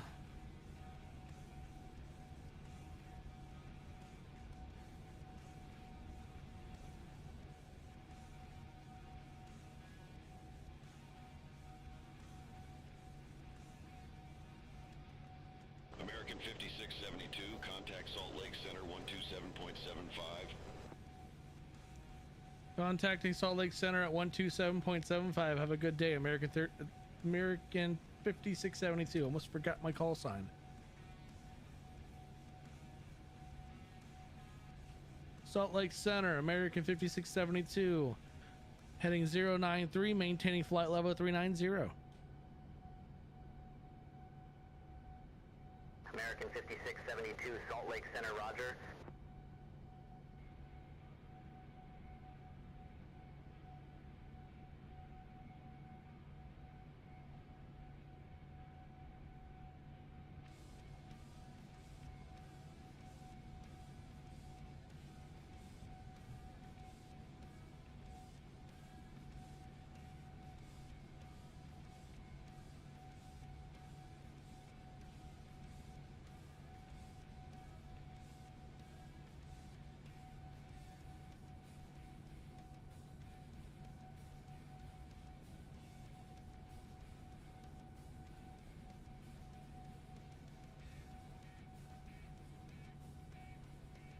All right. So we still got a little bit of time before we get there.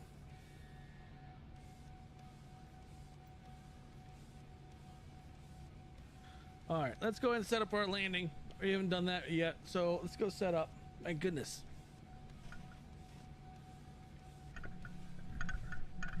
Sometimes I really hate having a leather seat.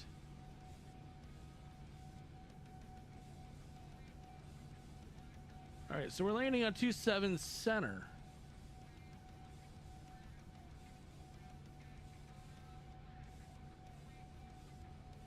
Let's see, arrival.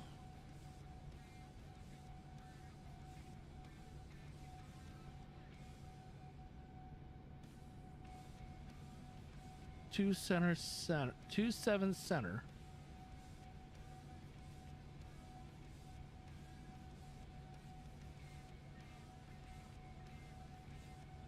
Foxtrot, Yankee Tango Tango Echo 7. Transition on zipper. There is no zipper. All right, let's look at this again. Let's go over here. We're gonna look at this over here. Oops.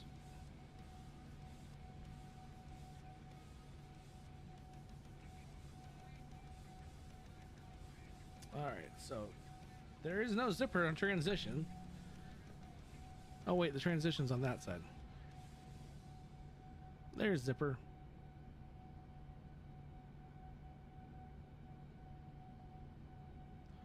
Our approach.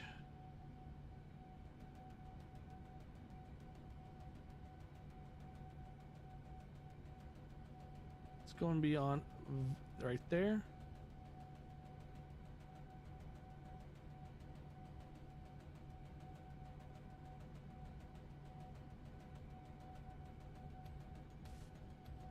Execute. All right, looks like here we are. Let's go look at our flight plan now.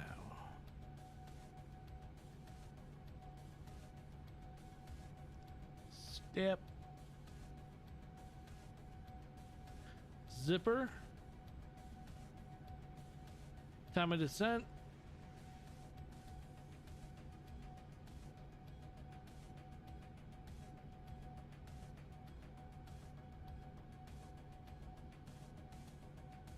We'll pass right above the airport.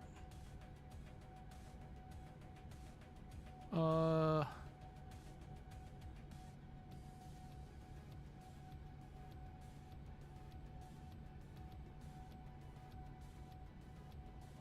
right, there we go.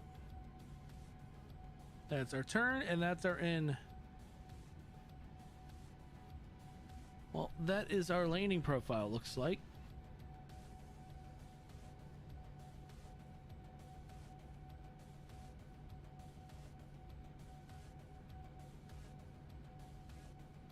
All right, that looks good. All right, our landing is set up on the flight plan. So now we have to do this. Approach.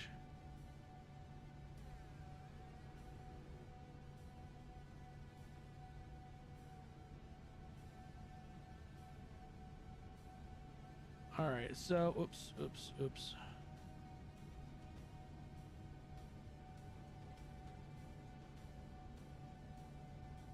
Course setting is going to be 273. Our ILS frequency is 111.9. 111.9.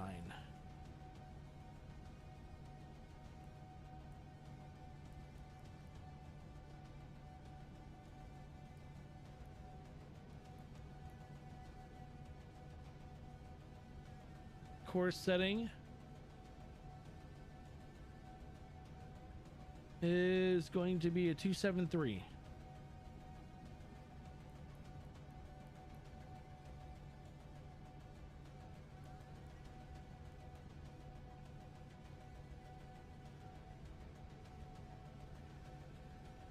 Yep, right there it is.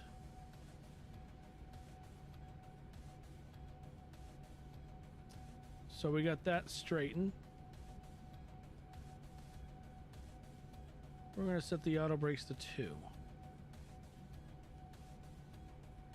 I know that we're a long ways out still, but I like to have the stuff well in advance ready. Now, we could be diverted. Who knows by ATC, but I'm not really too worried.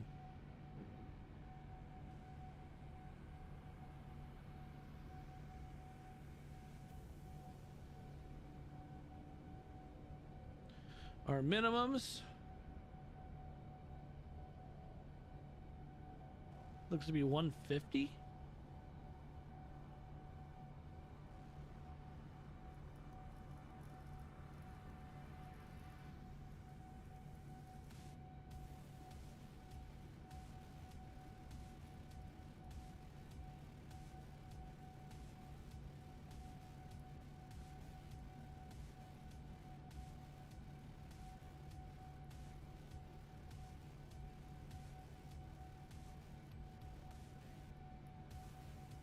Come on.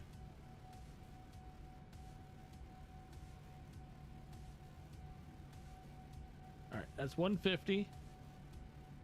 Barometric pressure. Chicago is sitting at a 29.79. I'm forming back up, but it get laggy when I get close. Oh, that's fine. 29.79.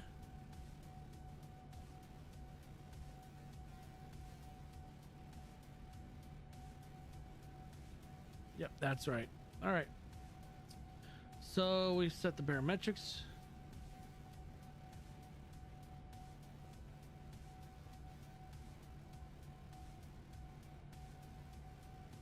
Oh, you're talking turbine as the person. Okay.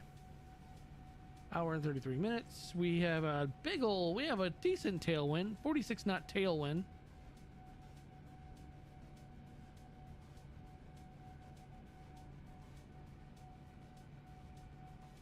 That's good. We got a nice tailwind.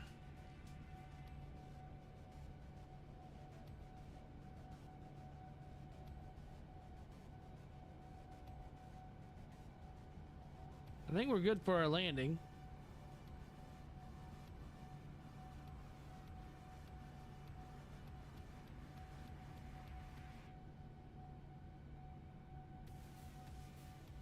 Not sure why Zipper wants me to go to 43,000 feet.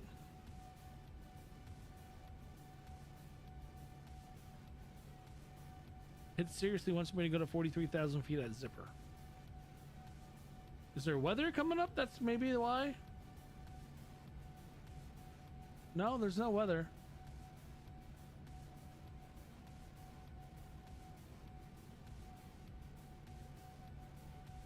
It's like it wants me to go to 43,000, then drop back to 39, 39, oh no, that's there. So it's 43, 43. Then it wants me to go down to 16 afterwards, then yeah, okay, weird. Some weird stuff that's gonna have us do. Let's see if it actually ATC tells us to go up high. If they don't tell me to go that high, then I'm not going that high.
All right.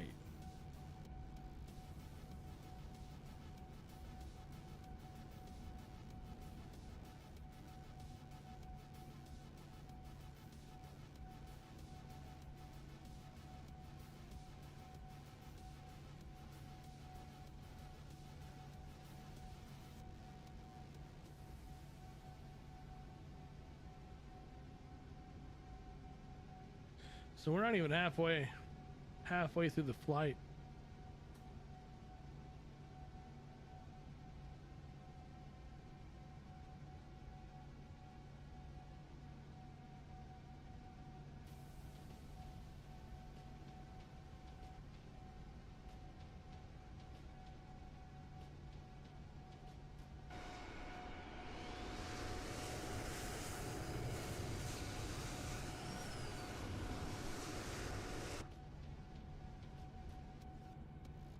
American 5672, contact Salt Lake Center 2685.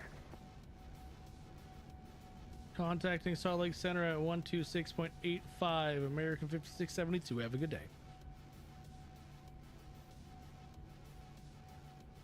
Salt Lake Center, American 5672, heading 096, maintaining flight level 390. American 5672, Salt Lake Center, roger.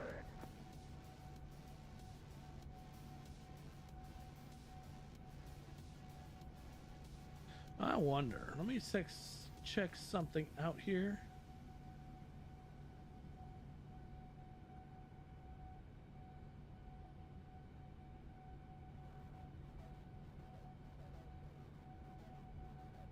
No, they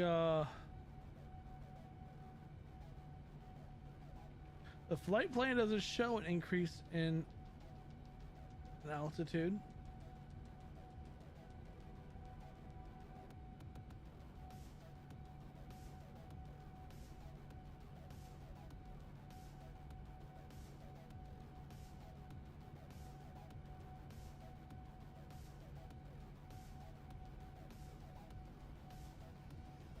Huh. That's kind of an interesting layout. Oh, the entire flight we're getting a tailwind. All the entire flight we are.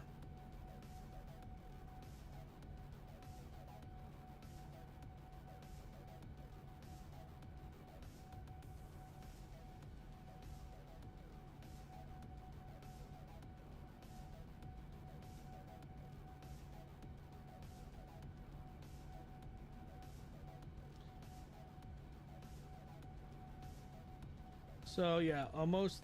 Well, I'm surprised they didn't.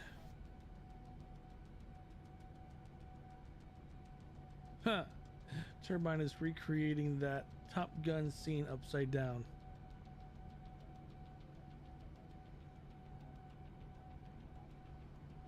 There's an outbound flow to the north of us we'll be avoiding, and then there's two areas to the south of us that have isolated embedded cumulus clouds.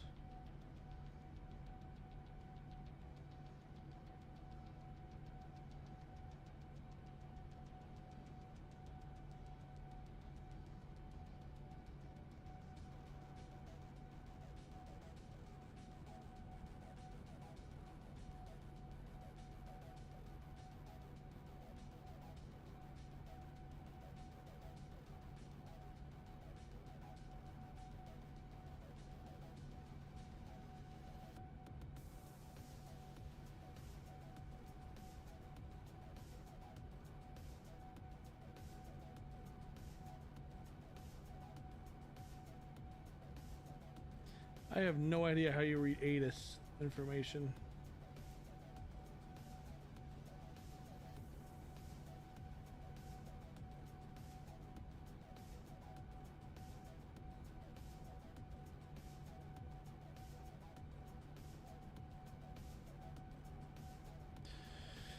Okay.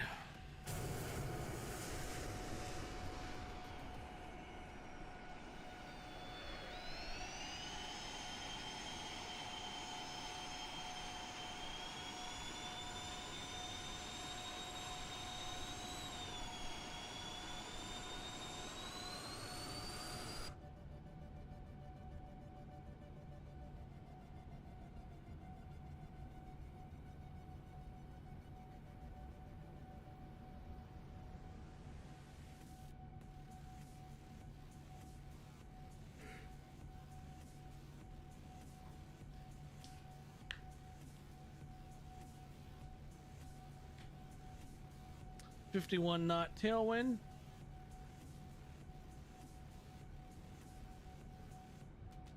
Getting ready to pass into South Dakota.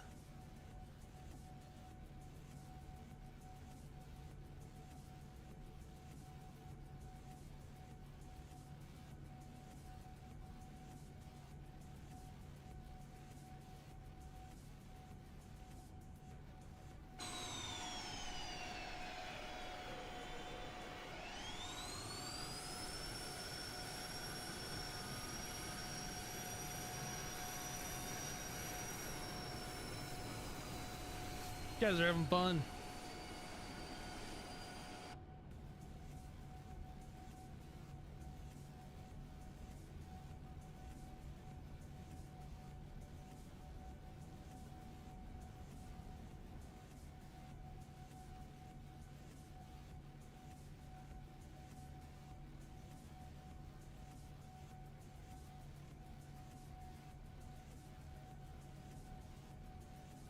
All right. Oh, it's another thing we have to do. Landing profile.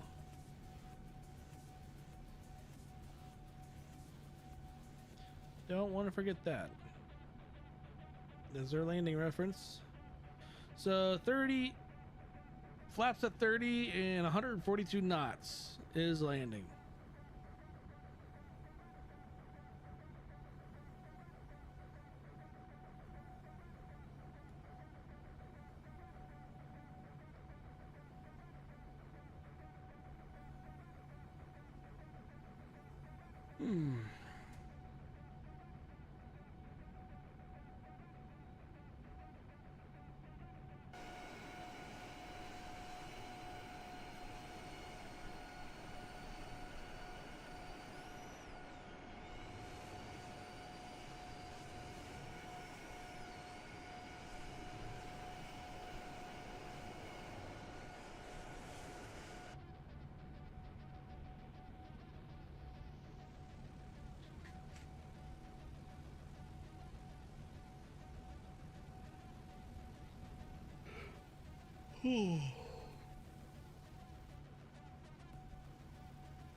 Excuse me.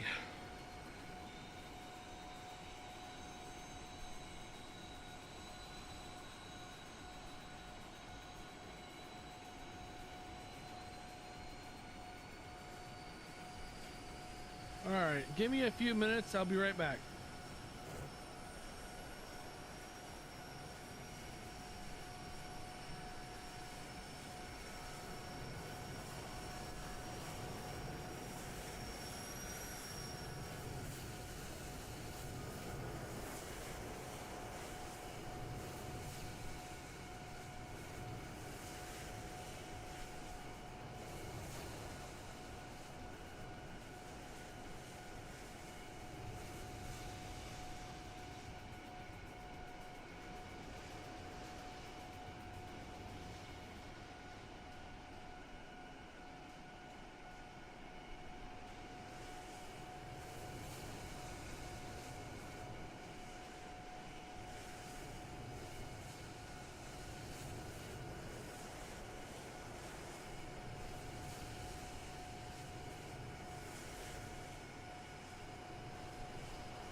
American 5672, contact Minneapolis Center 124.25. Contact Minneapolis Center 124.25. American 5672, have a good one.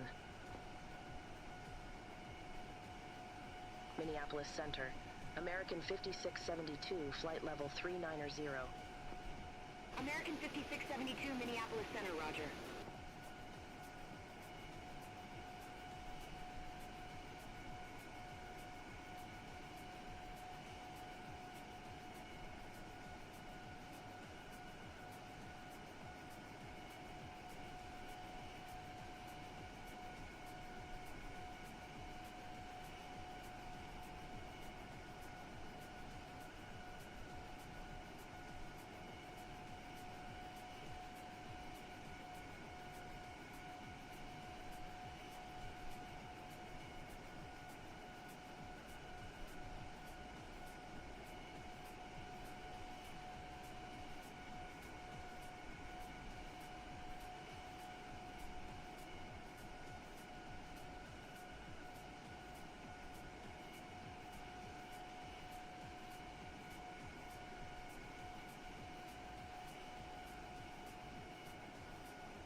All right, we're back.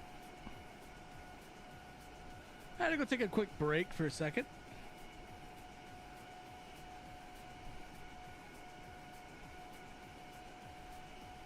Yeah, I kind of figured, that's why I said it, so that, I had the AI respond for me. Minneapolis Center, huh?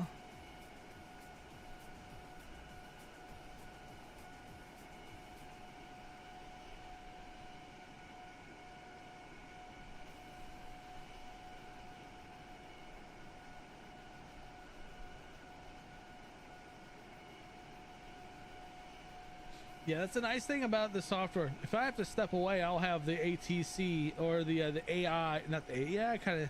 I'll have the program automatically respond for me.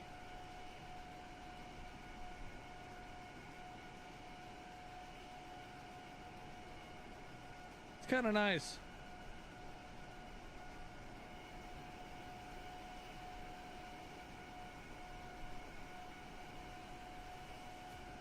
There's a plane right there.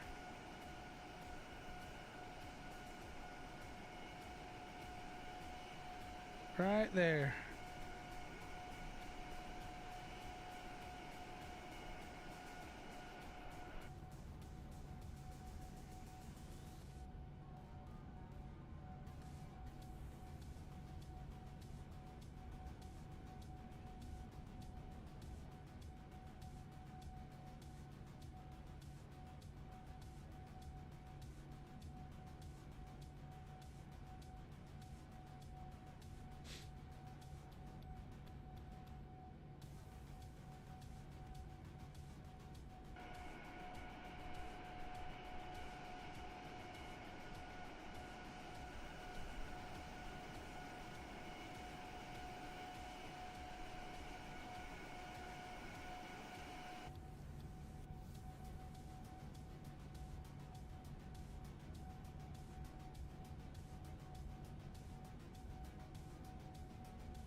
And then once we get close enough to the Chicago, then I'll have my co-pilot, in air quotes, take over for responding to the tower.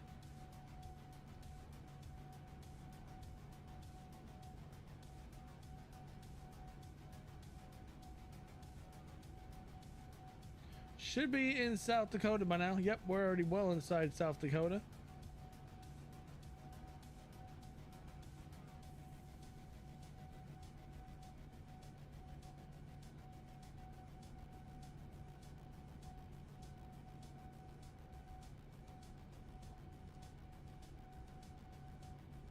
American 5672, contact Minneapolis Center 126.8.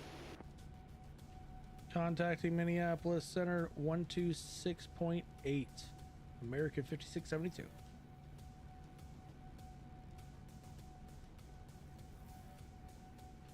Minneapolis Center, American 5672, heading 094, maintaining flight level 390.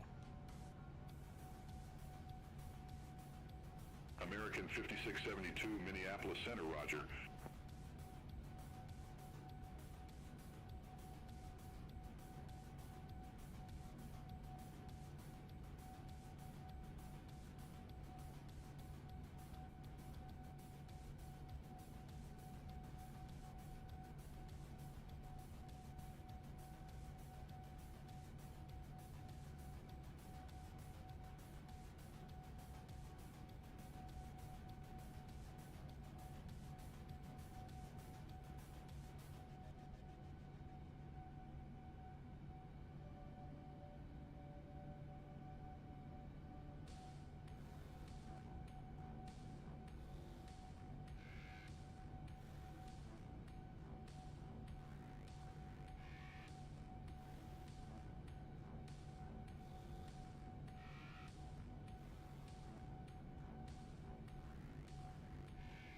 Well, things have quieted down a little bit in chat and everything, but hopefully it'll pick back up by the time we get close to Chicago. Seems to always pick up. More people start watching towards the end of the flights.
Should be about an hour out almost. Yeah, hour and 8 minutes.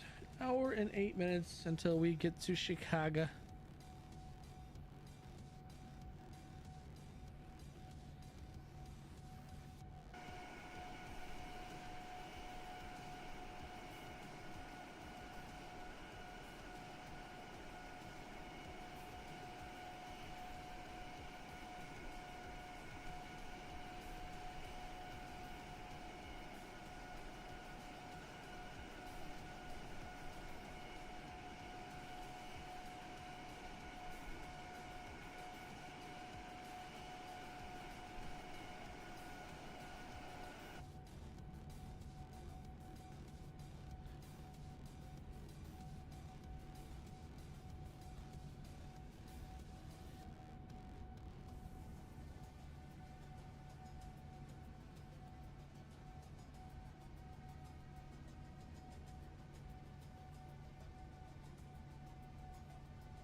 Still getting a nice tailwind. American 5672, contact Minneapolis Center 125.1. Take care. Contacting Minneapolis Center 125.1. American 5672. Have a good day. Minneapolis Center. American 5672. Heading 106, maintaining flight level 390. American 5672, Minneapolis Center, roger.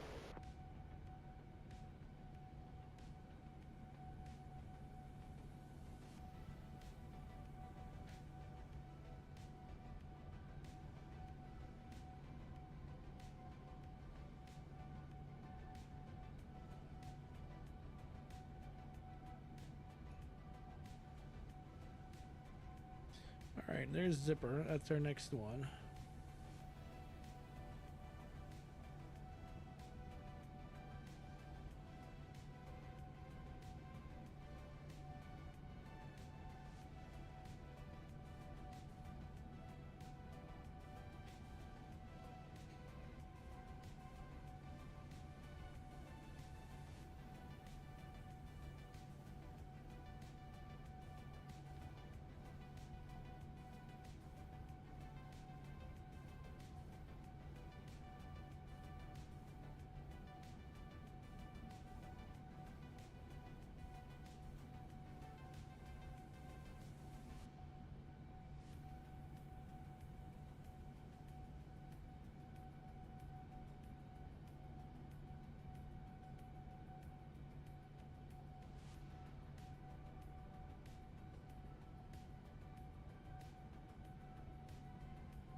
Oh, we're out of the mount. Well, outside the mountains. Now it's all plains.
All right, so should be under an hour.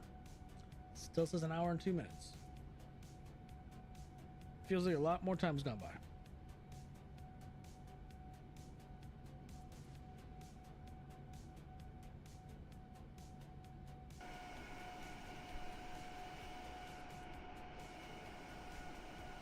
Huh, radar shows there should be rain in the area. Not seeing any.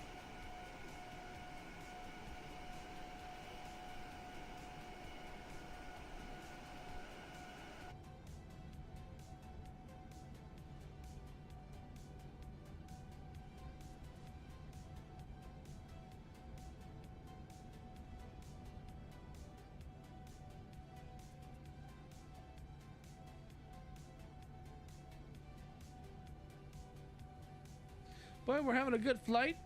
Hopefully we have a good landing.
So within the next hour, should be in the Chicago area.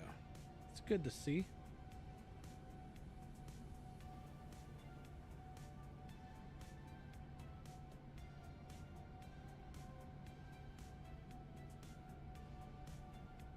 What's going on, country? Bumpkin simulation.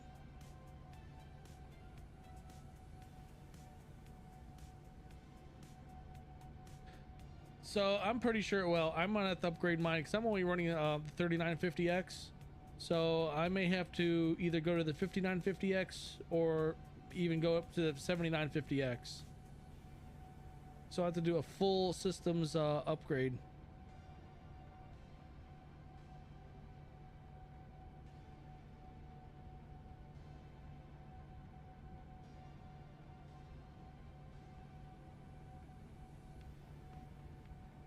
Since this thing is still crying.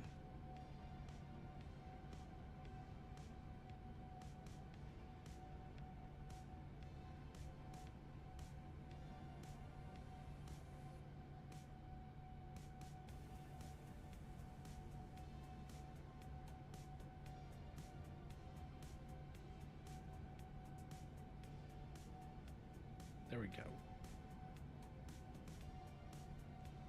Yeah, I need to go to, I have a 3080 Ti and I'm thinking if I can get enough money saved up, I'm going to 7950X and I'm going 4090. That's the goal.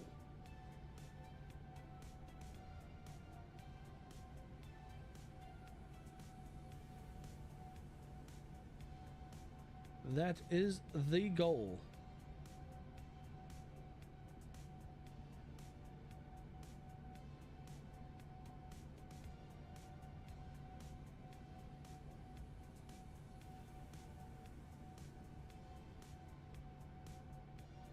Yep, not a problem, Gas Turbine. I'm glad you came along. I'm glad you had a little bit of fun. I'll see you in the next stream.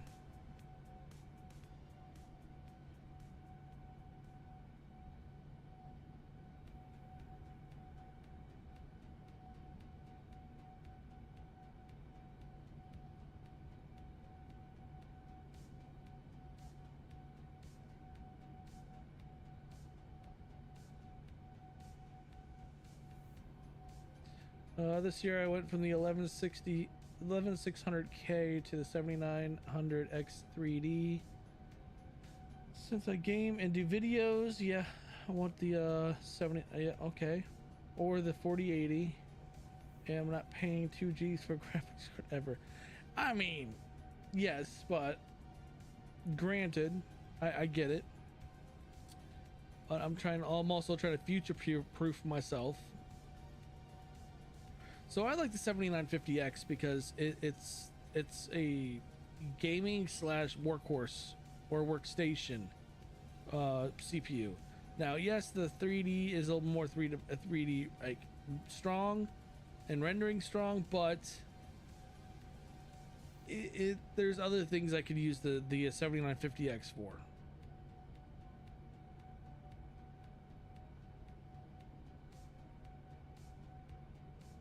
What I'll probably end up doing, NVIDIA is overpriced bums, to be honest. They are, but they do, but their rendering is a lot better than AMD. AMD, they put out, oh yeah, our GPUs, we have 24 gigs of VRAM. Yet the NVIDIA has less VRAM and still outperforms in some areas.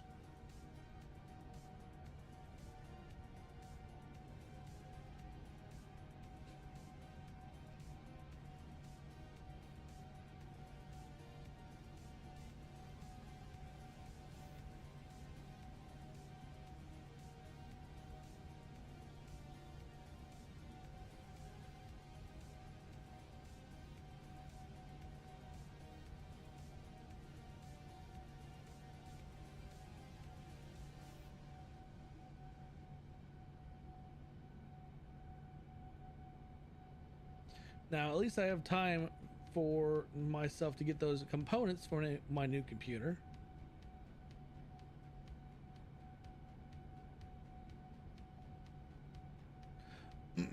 Yeah, once I get those the new parts, I can build my beautiful new rig. Throw in 128 gigs of RAM, and we'll be set with the 7950X and 4090.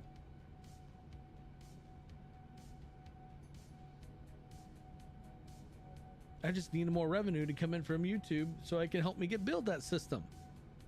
YouTube and Twitch. I get some revenue from there, man, I can build it.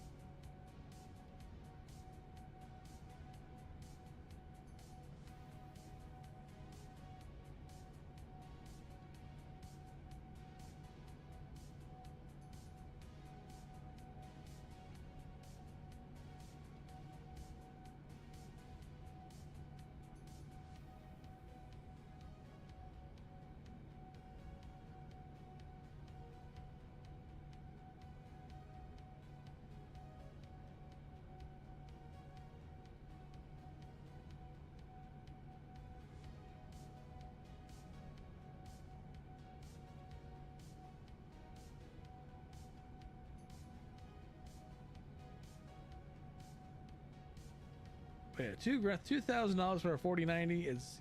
I agree, it's outrageous.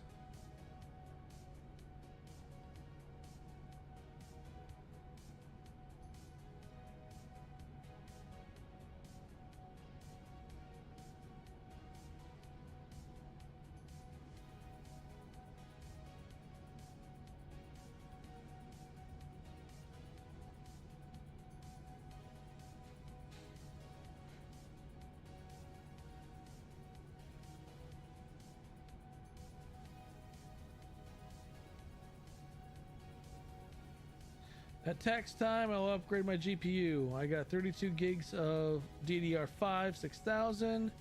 Looking to get 32 gigs more since I edit videos and it does help with the 1% lows. So I have 64 gigs in my current computer. That's how much RAM I'm running right now.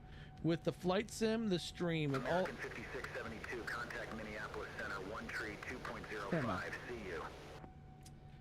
Contacting Minneapolis Center at 132.05. American 5672. Have a great day. Minneapolis Center. American 5672 heading 109. Maintaining flight level at 390. American 5672, Minneapolis Center, roger. But yeah, I have 64 gigs of RAM. I want to go to 128 because with the sim, the stream, all the windows open I have, all the third-party software that's running in the background, including the traffic injector and stuff like that, I'm pulling almost like 50% plus usage of RAM.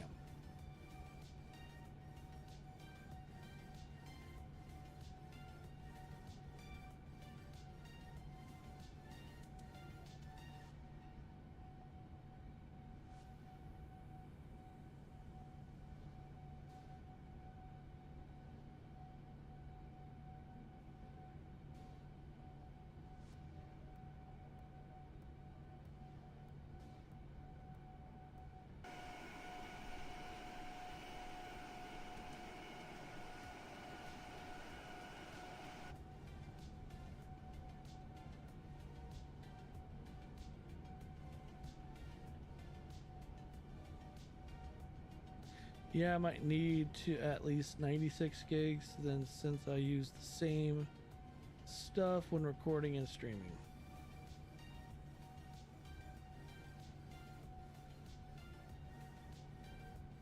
Yeah, streaming takes a lot of resources. That's why I had to up my internet too, partially too, due to that, because I had to with the upload, download, and all the kinds of data being transferred with all these other softwares and stuff. I upgraded to 1 gig internet.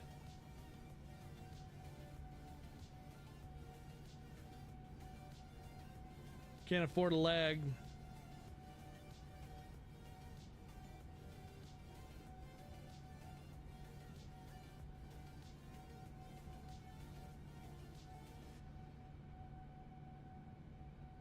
Well, yeah, we're doing good here. I mean, the hardware I have, even though it's old, it's not doing bad.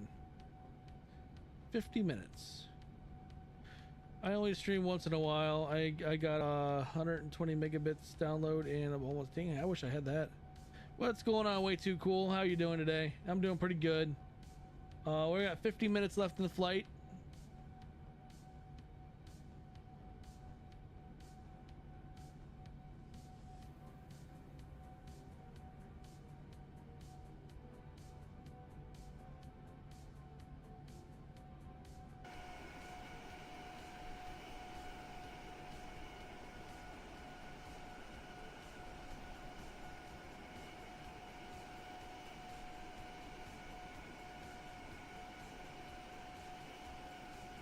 I got Xfinity internet. It's fast.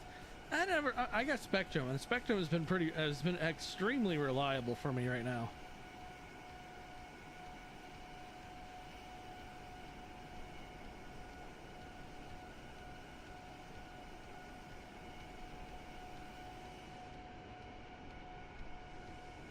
Oh, look, there's a plane down there. Scooting along.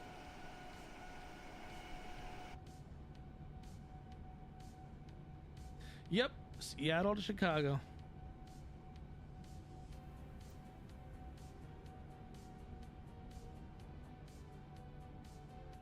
I did a mock run this morning from in this plane, the Horizon Simulation 787 from Atlanta to Columbus, Ohio.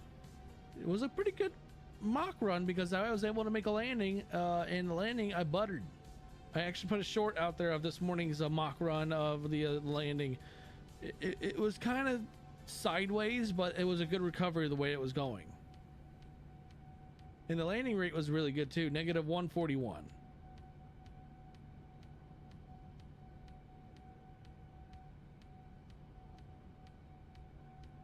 So my landings have been getting a lot better, especially in the big birds.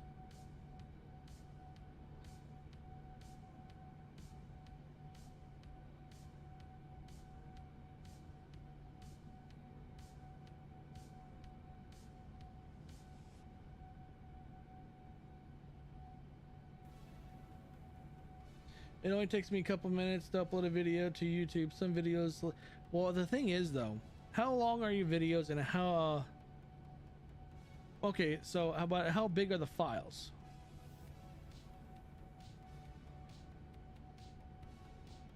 Because when I do, like, say 20-30 minute videos, they'll take maybe 20 minutes to upload, but they're like 5-6 gigs.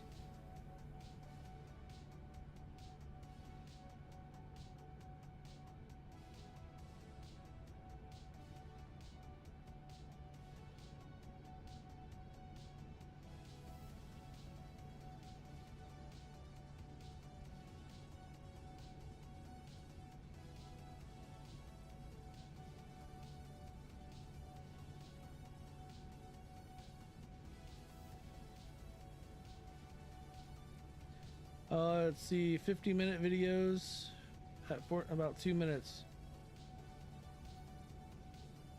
All right, fair enough. Yeah, I'm uploading, so I may record at 1440p, but I'll render them in 4K.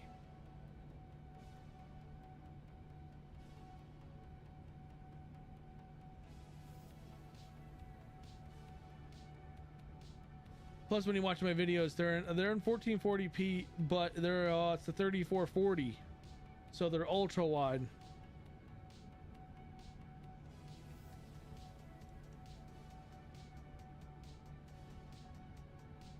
All right, we're over Sioux Falls, South Dakota.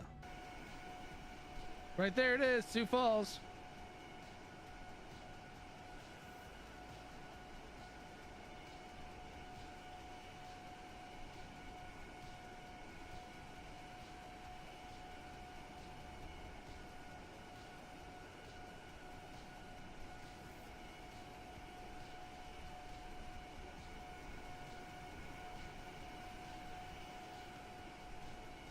I need to go back and I need to learn the Embraer. Embraer plane are pretty cool. I like it.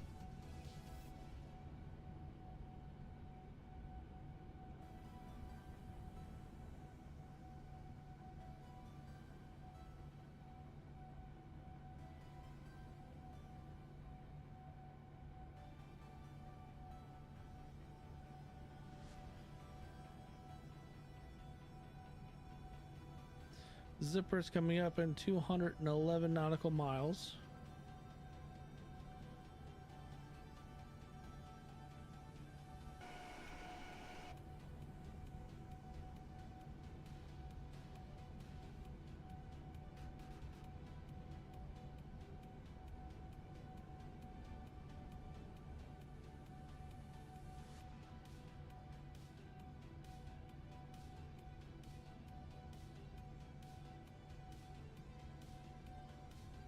I figured 1440p, which is 2K, is good enough for videos. I have maybe 4 videos I have upscaled to 4K, but it takes YouTube forever to render it in 4K. So that's the thing. I mean, since I've rendered in 4K. The videos are usually up within an hour, or are available to be shown in an hour.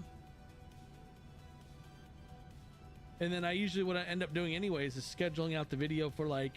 So I'll schedule videos out to for at least like when I'm Eastern Standard Time. I'll set the schedule for like 2-3 in the afternoon, so it's midday. You're hitting that lunch crowd that's all over YouTube. And so you're hitting basically your East Coast and your West Coast crowds. Now if you post to I've done it before, post at like 8 in the morning and it gets nowhere. That's just me being impatient. I'm gonna launch it now, and the video falls flat on its face.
I checked my view status on YouTube and it's all over the place.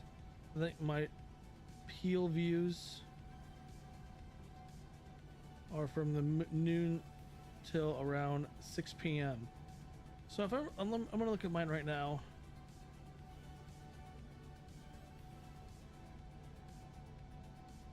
Yeah, my my viewers will view most of my videos, or at least most of my viewers are on YouTube between noon and 4. That's the prime time for me, noon to 4.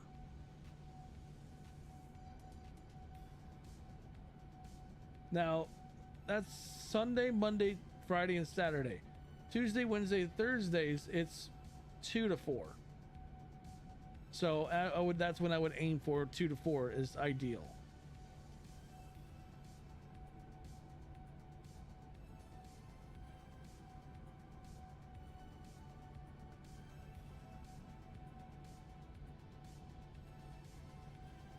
Of course, most of my viewers in the last 28 days, most of my viewers are from the US, 37%.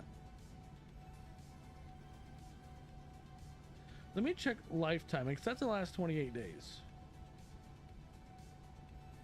Lifetime, yeah, most of my viewers, 2 to 4.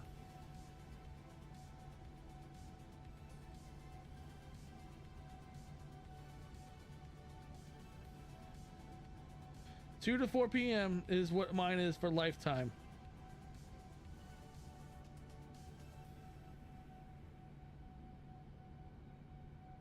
I only have 7.6% of my subscribers have turned on all notifications.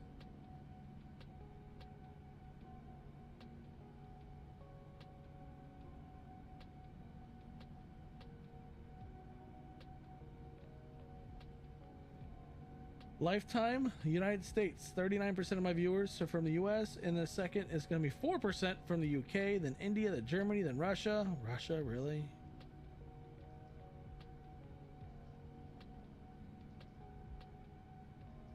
Figured they'd be up on drinking up that vodka rather than watching people.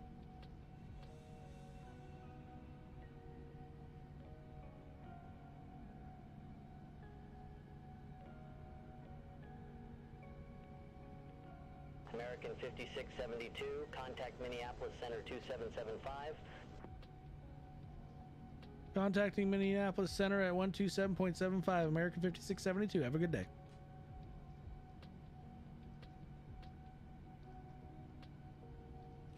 Minneapolis Center, American 5672, on a heading of 095, maintaining flight level 390. American 5672, Minneapolis Center, roger.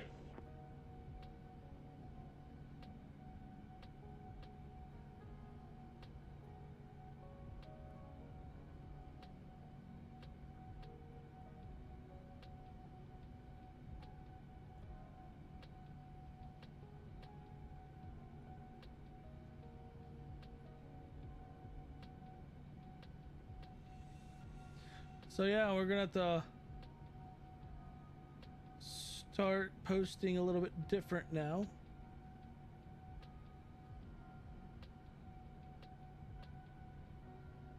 So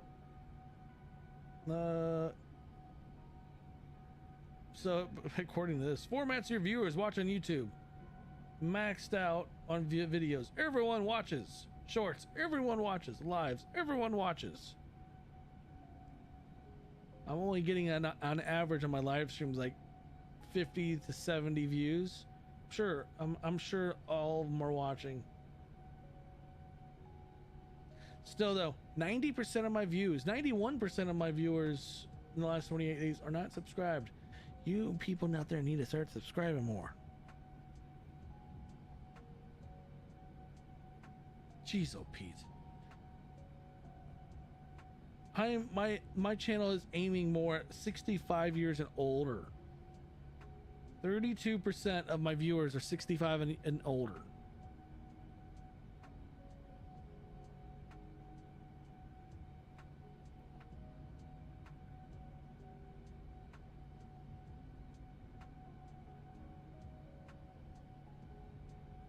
How is that even? It literally goes in order of, this is the order of my audience age groups.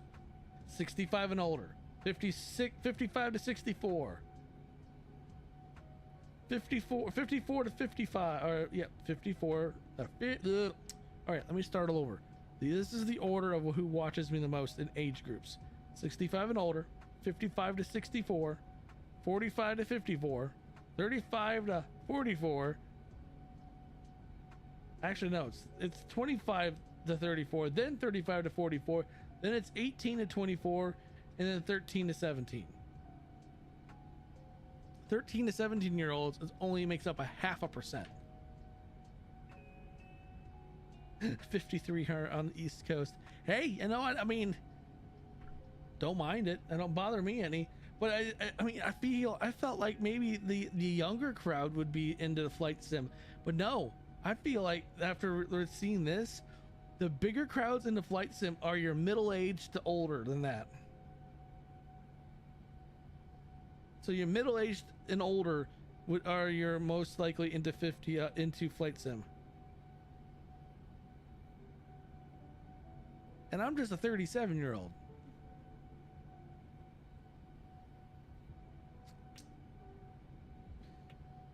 Oh, what about lifetime? What's the lifetime age? That's in the last 28 days. All right. That's much more narrowed. So, in lifetime views, 25 to 34-year-olds are my most viewed at 18.9%. But then it comes in at 65 and older at 18.6%. And then it's 35 to 44, 16.8%. And then it's 55 to 64, it's 15.5, 44 to 54 at 15. 1% of my viewers are 13 to 17. Well, kids don't like what I have to offer, at least most of them.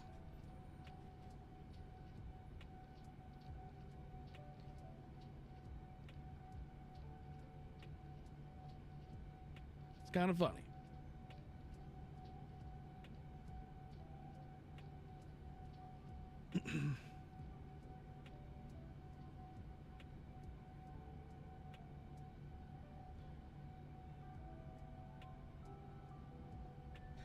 Kind of funny seeing how that the older middle-aged and older crowd are more into flight sim.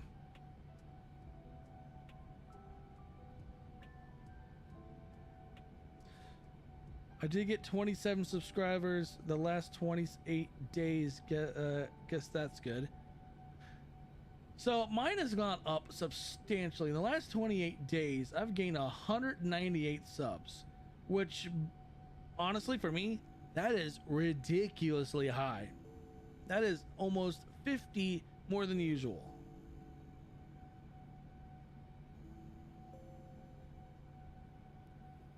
Heck, even my views on my channel are much higher than usual. 75,000 views in the last 28 days. That's 11,000 normal.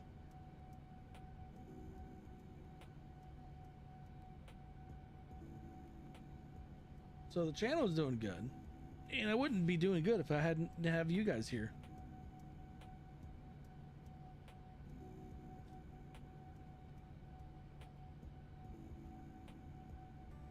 It does. I've been in that boat. I know exactly what you're going through. Yeah, I know exactly what you're going through.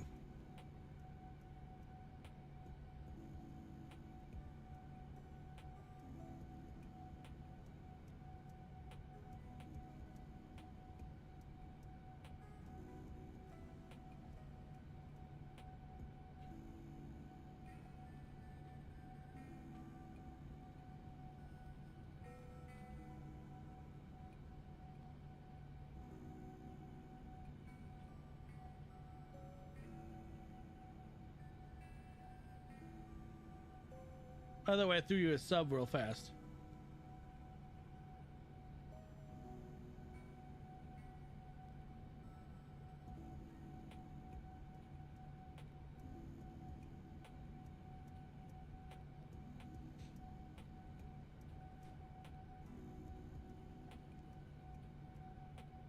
Not a problem. I know exactly what you're going through. I've been there. American 5672, contact Minneapolis Center 127 Point Tree. Have a good day. Minneapolis Center Contacting Minneapolis Center at 127.3. Have a good day. American 5672. I'll fudge that up.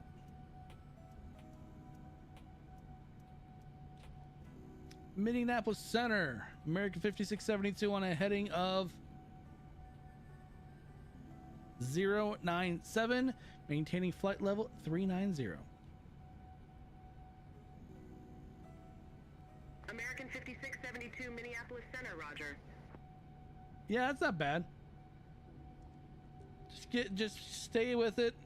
Don't get discouraged, because there are days where you won't get anything, or your videos will like flop, because I have had many of those.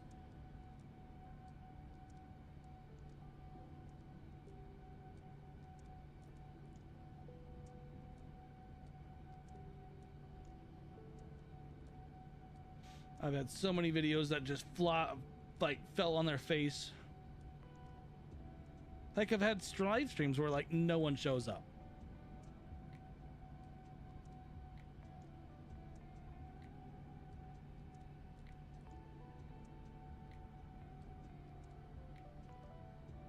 Almost at 120,000 views. Yeah, it's not bad. Yeah, I just actually crossed last month over into the 1 million. I have 1 million views on my channel, and that kind of blew my mind. I'm like, really, 1 million views, and I only have like just under 3,000 subscribers? That feels like really bad numbers.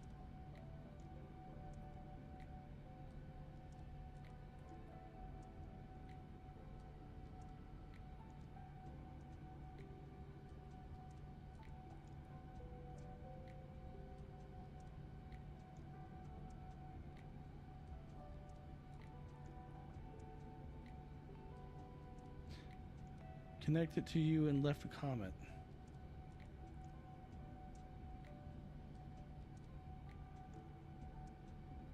Might get 1 to 2 people on my live streams. Yeah, I know that feeling.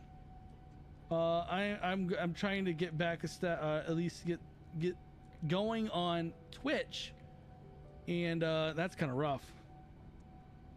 That is true. We all start somewhere.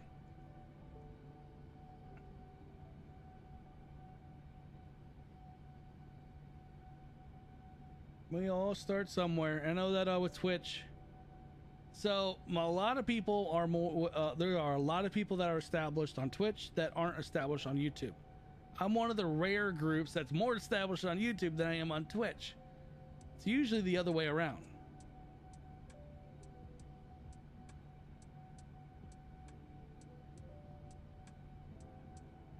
But it's always encouraging. It's always nice when you're live streaming, like yesterday when I got that super chat from Havoc. He's been a long time viewer on the channel. He gets on when he can. He's out of Greece, and he threw that super chat, which I didn't expect. But he's only like the 3rd person ever to throw a super chat my way.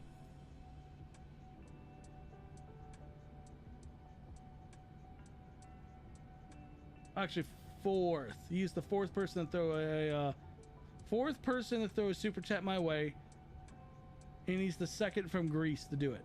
I don't know why. I have a lot of people that watch me from Greece. It's kind of weird.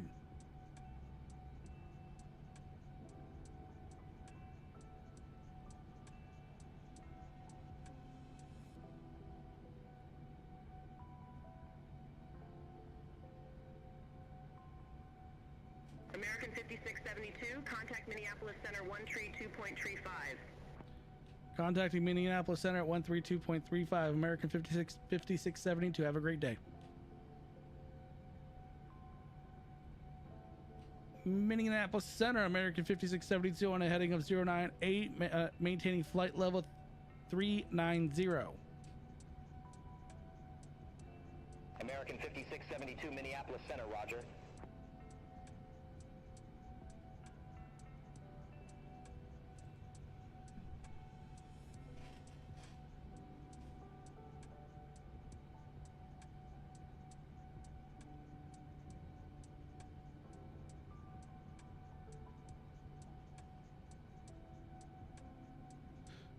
My GSX Pro update video is almost at 900 views. But man, people don't like to hit that like button for nothing. That is very true. That is very true.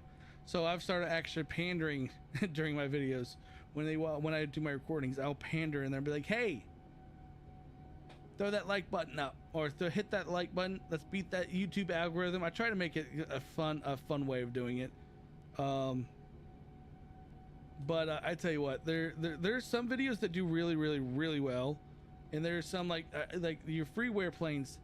I figured freeware planes would do very well, but they really don't, unless they're a very popular freeware like the C-17. C-17 is so popular that it was almost bound to do good. But then you throw in anything else that people really don't know much about, they won't even look for it.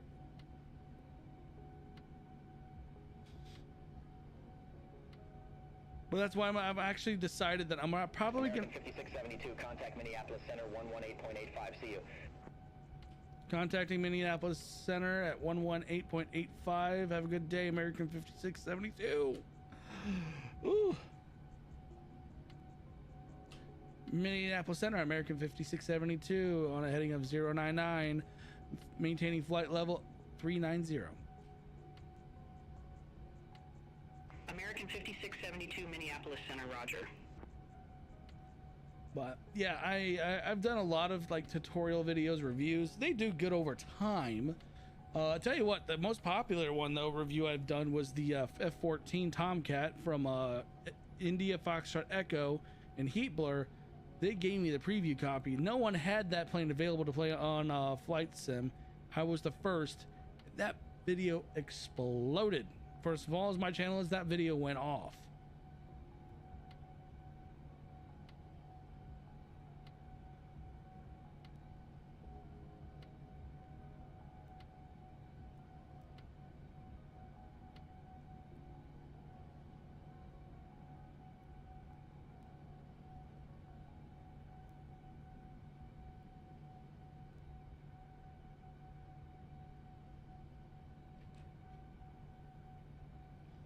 I got one video that did like 3.2k views. My best short was a Fallout short that got almost 10,000 views. Oh, don't get me going on shorts. My first shorts I've ever touched, the first short I ever touched, got 67,000 views in 3 seconds. And I gained like 100 subs off of it. And then that's when I was like, subs off of shorts is where I need to go. That's what I ended up doing, and that's how I got to where I'm at right now.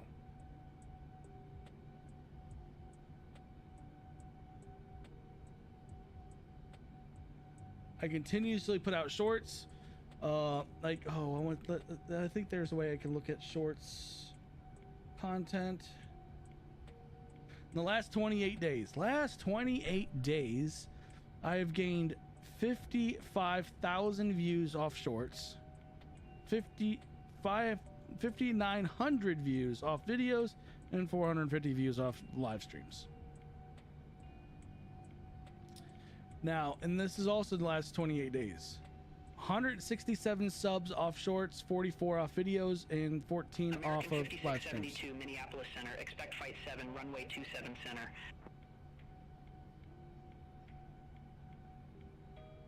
Flight 7, runway 27 center. American 5672. I didn't know how to respond to that per se. So 27 center. All right, we're good.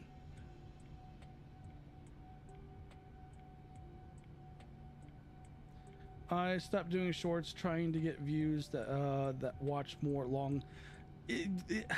I'm in the same boat on that one. But lifetime wise,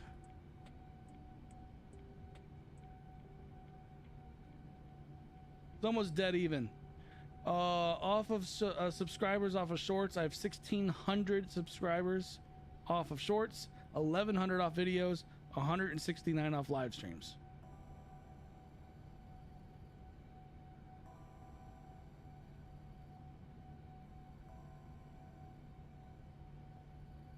Now, I will say you get a ton of views off shorts because I have over 656,000 views off shorts, 363,000 off videos.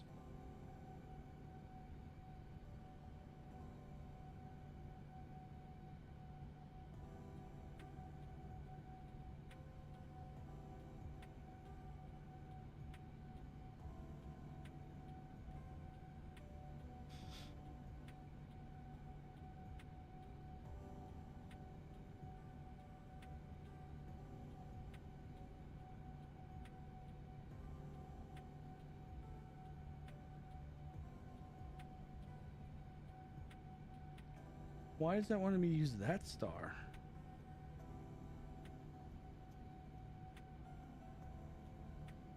Oh no, that's right. That's the right star. Okay, cool.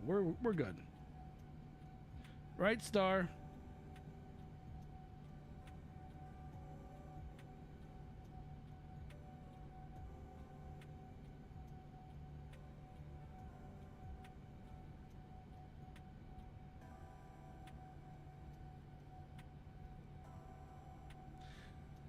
So when I noticed that when I do the most of my shorts, I get 400 to 500, maybe 400 to maybe 500 views at a time. I get a few the shorts that do over 2K. I noticed with the flight sim, if you do fighter jets or the C-17, you get buku views.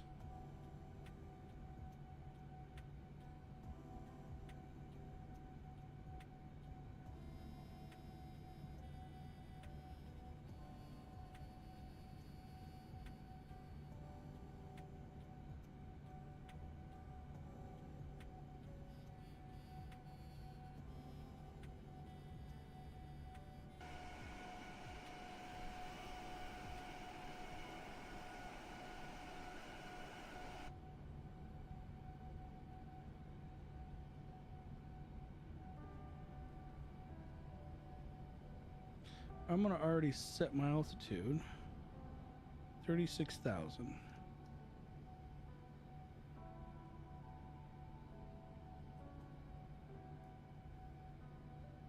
Yeah, those, a lot of people like that, and I don't mean to be mean or anything to the people. American 5672, contact Chicago Center 133.905. Take care.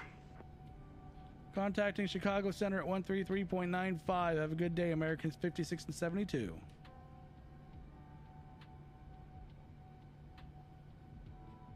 Chicago Center, American 5672.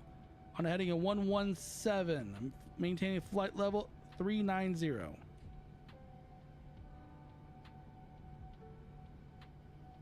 American 5672, Chicago Center, roger. Yep, fighter videos do well for me, and the Dragonfly from the Dune is doing very well, for me.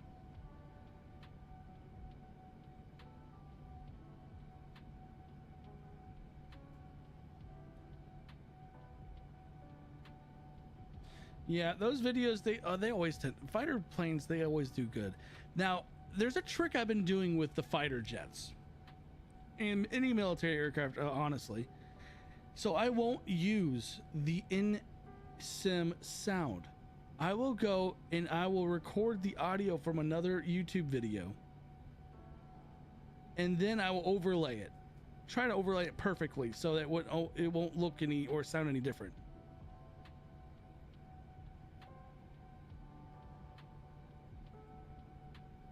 Could not get into the Dune DLC. I uninstalled it. I installed it, but I never really used it. Tried it a few times, but I was like, meh.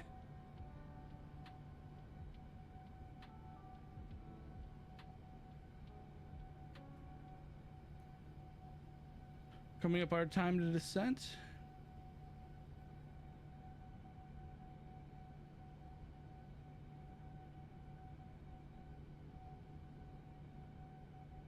American 5672, descend via Flight 7 arrival, Chicago O'Hare Airport landing runway 27 center, altimeter 2980.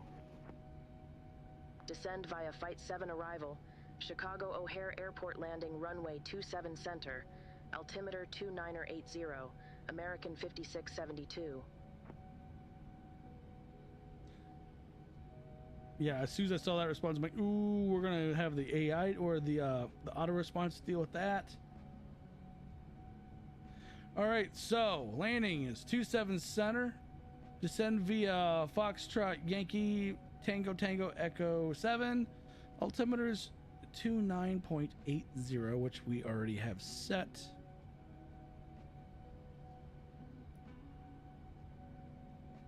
American 5672, contact Chicago Center 1 tree, point tree. Have a good one. Contacting Chicago Center at 133.3. American 5672, have a great day. Chicago Center, American 5672 on a heading of 117, maintaining flight level 390. American 5672, Chicago Center, roger.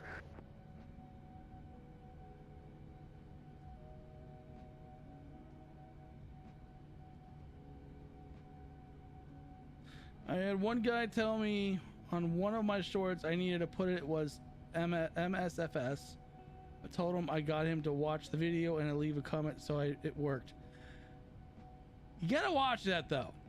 You gotta watch that. The interactions with some people. The people that usually say that, oh, this is fake, I usually just I'll give them the thumbs up and the heart, and I won't say anything else. Because what I end up doing when I do my videos for Flight Sim, I'll put the name of what I was doing, saying like it's Horizon Simulations Boeing 787 landing into Chicago.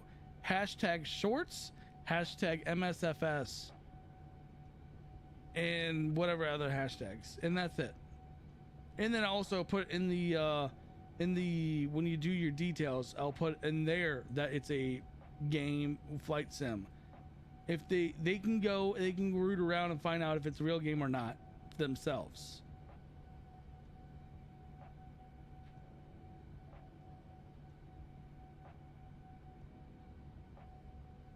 Now, I've never said this myself, but I had a friend of mine, he has a YouTube channel, and he told me, he's like, dude, you need to start just posting shorts like crazy, and do this and that. And he's like, people are stupid. People will be thinking this is real. And I'm like, I kind of believe it, but it's also kind of weird to take on, like, basically take on something like that. It can be really daunting. All right, we're gonna do that.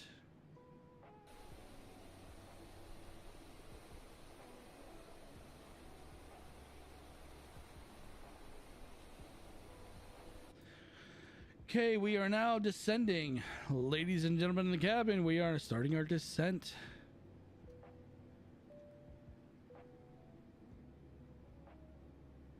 Please put your trays in the upright position and put your seatbelts on.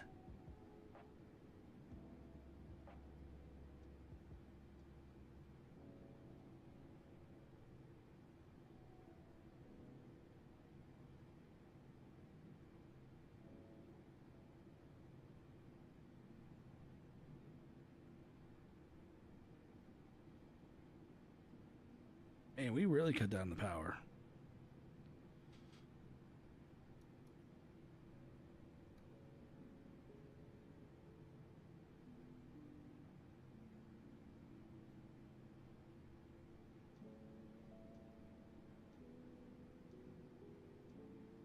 Oh, we got a contact bogey on the radar. We are 11 minutes out.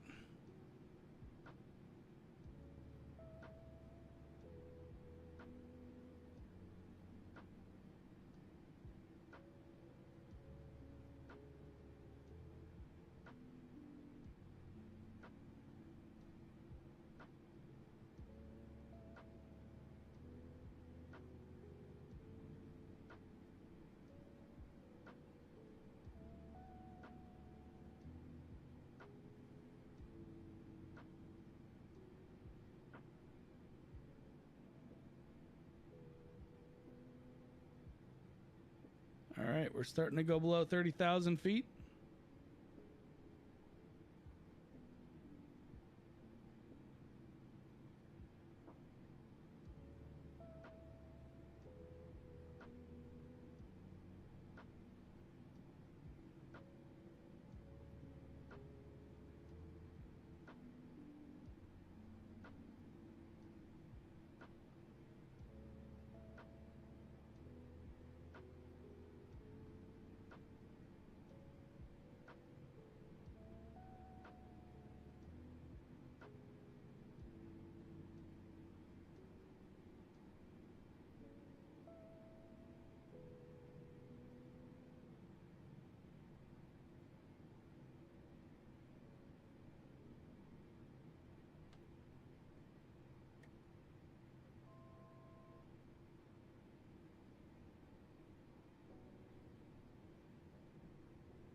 All right.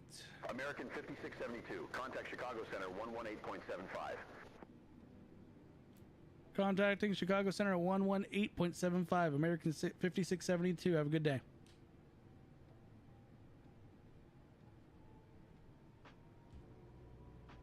Chicago Center, American 5672 on a heading of 102, maintaining flight level 260. American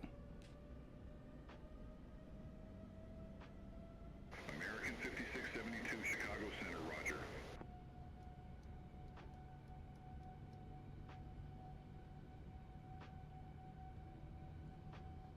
Well, thank you. Way too cool.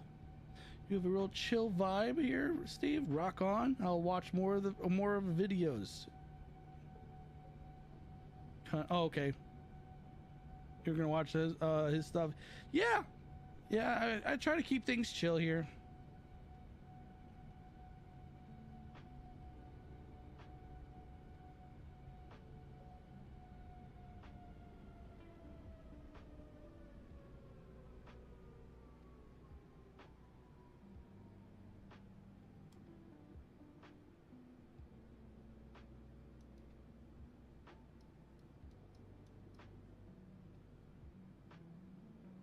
Yep, try to keep it chill.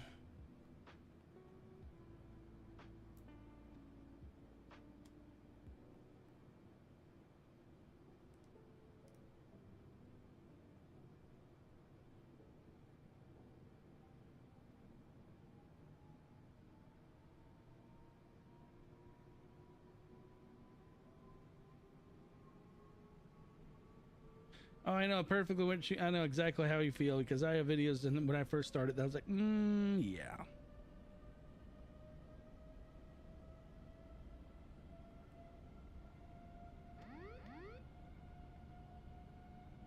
Come on, go down.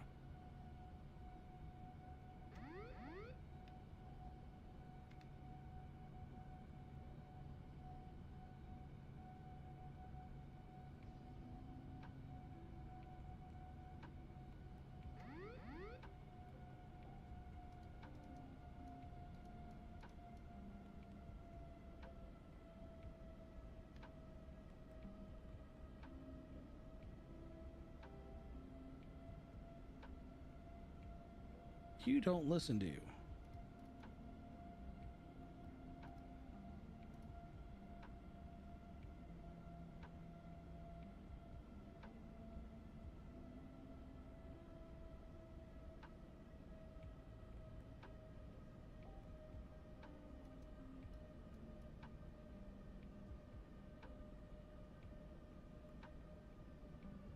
There we go.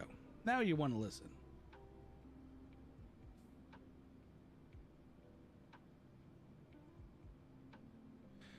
You're going to use all your wheels today on your land or just one side?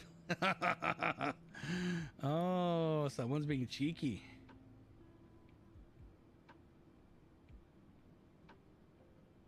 The videos and other content will get better over time. Yes, you are 100% right on that one. I've watched some of my past videos and I'm like, oh, this is cringeworthy. This is cringy.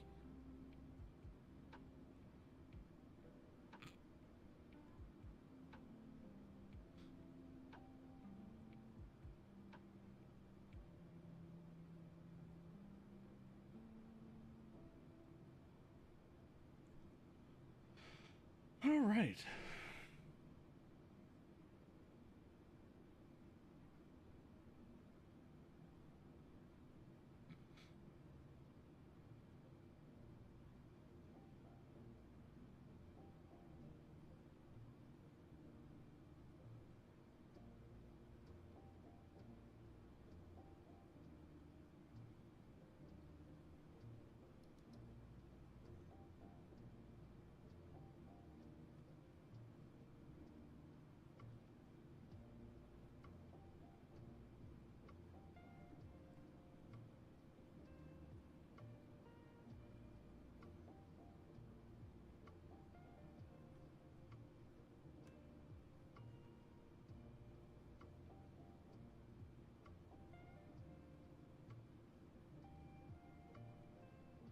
When I first tried live streaming, oh my god, I could not get nothing to work properly, but I finally got me a cam and a new headset.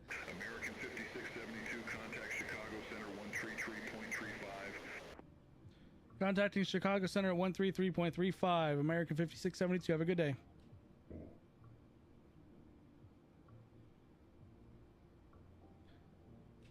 Chicago Center, American 5672. Maintaining a heading of 103. Passing below flight level 215. American 5672, Chicago Center, roger.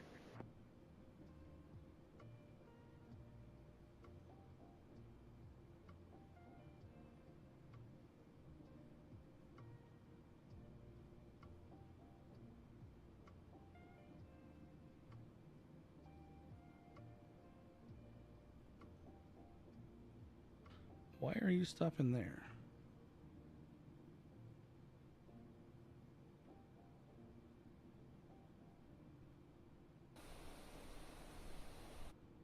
Okay, now you want to go down more. I was like, why are you flattening out now? American 5672, contact Chicago approach 125.0.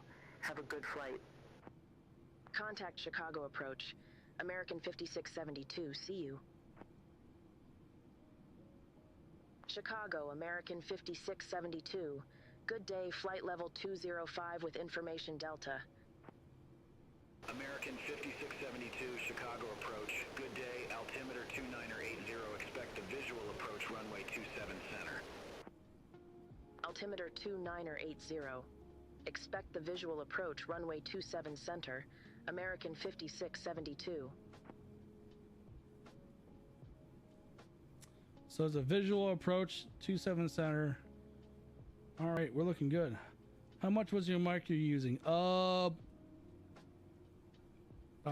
$200-300, something like that. It's been a while since I bought it.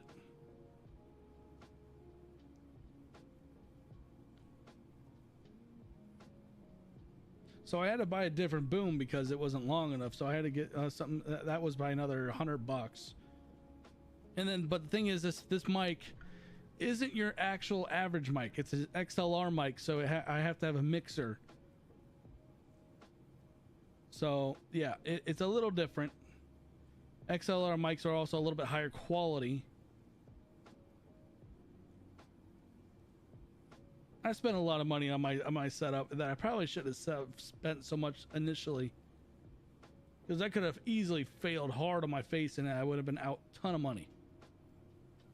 Still technically am out a ton of money until I can actually make a actual decent monthly amount.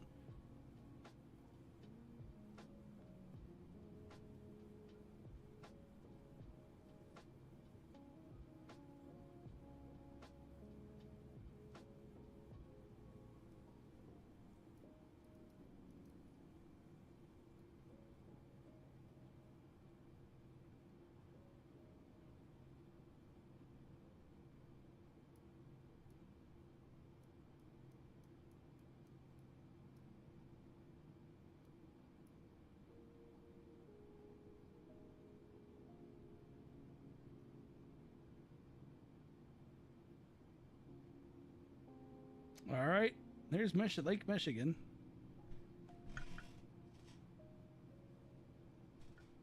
All righty then, we're looking good.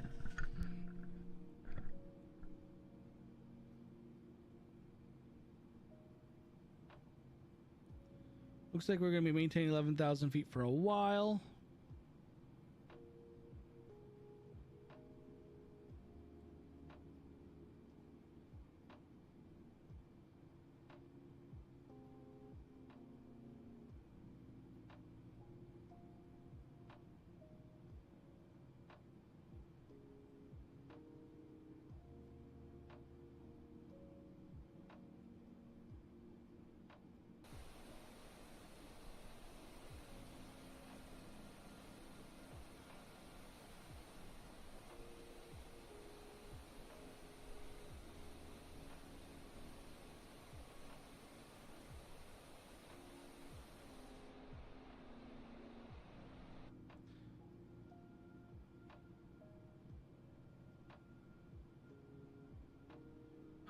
had easier time learning how to carpentry than learning this YouTube thing.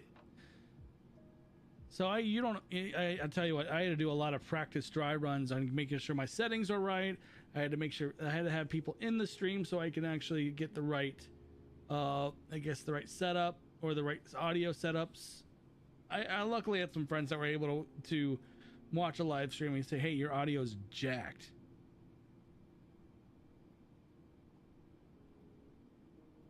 Okay, we're gonna have a headwind when we land, so.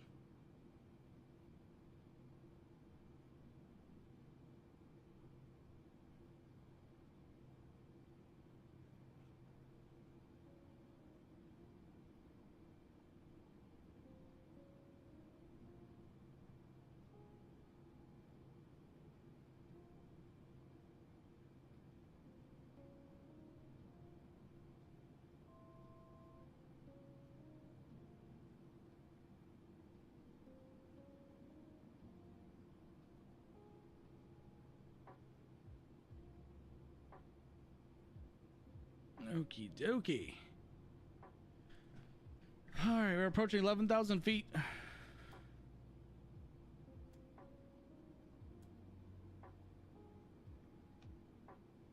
No.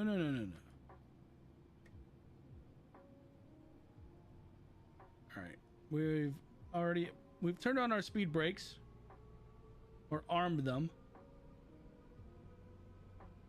I had some friends help me also at the time. It makes a huge difference. It really does. It makes a ton of difference.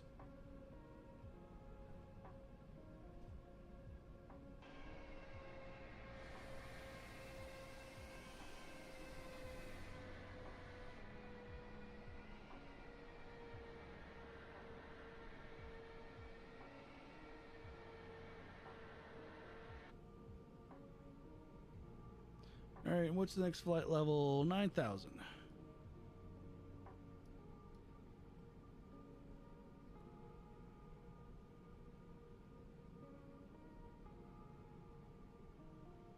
So far, so good. We're doing pretty good on this coming on this descent in approach factor, whatever you want to call it. Just got to get comfortable because once we start landing, can't do much else.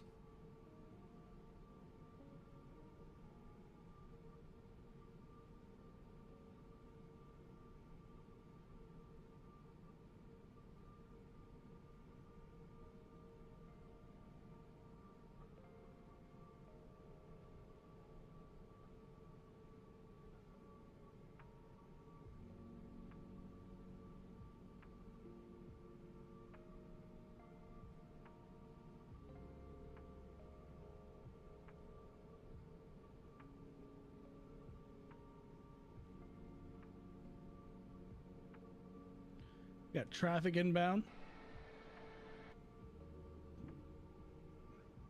Right there.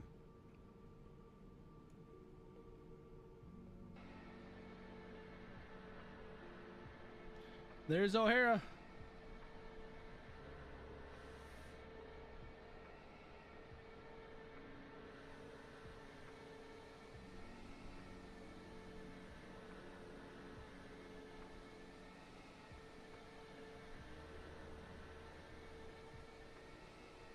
Talk about a huge airport.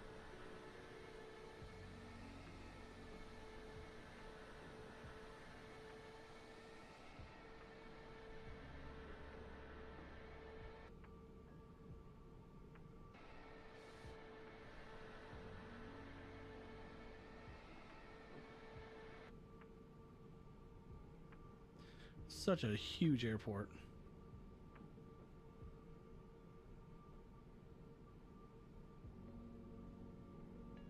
I want to do a flight, a live stream with folks and chat on Discord to each other while flying. That'd be interesting. Oh, looky here. There's a series of planes on our same vector. This probably means we're in line with these guys to land.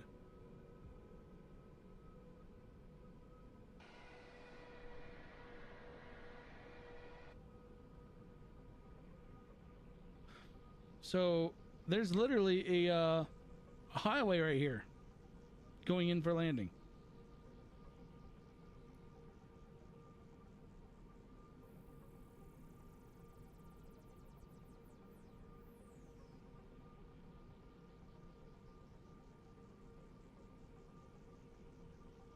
That's actually kind of cool. So I'm using Beyond ATC.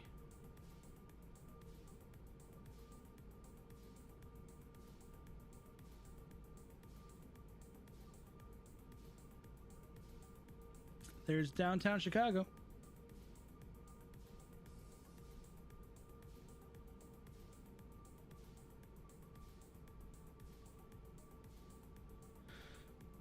Wow, radar's very busy. American 5672. Leave Monks heading 080. Expect radar vectors for visual approach runway 27 center. Leave Monks heading 080. Expect radar vectors for visual approach runway 27 center. American 5672.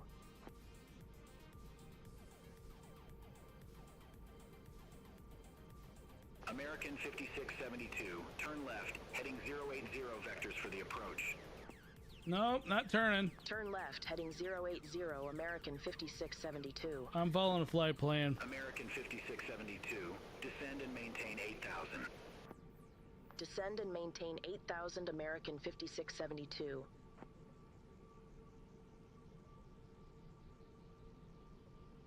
I'm about to get yelled at because I'm not following that. I'm going by the flight plan.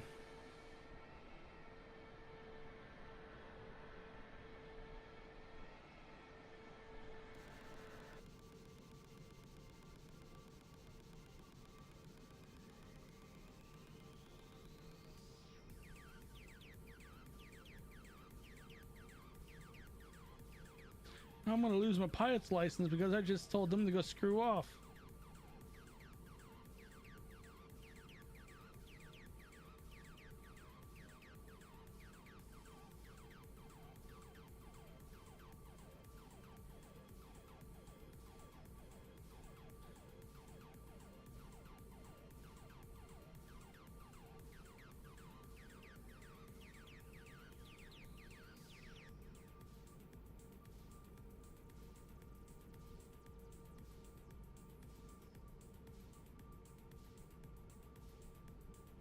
We're going out far enough so we can have a good approach.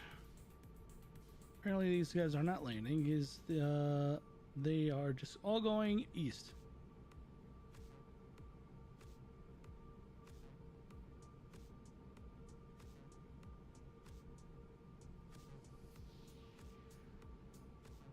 American 5672, turn left, heading 050. Turn left, heading 050, American 5672. Sure, we'll do that. We'll do that.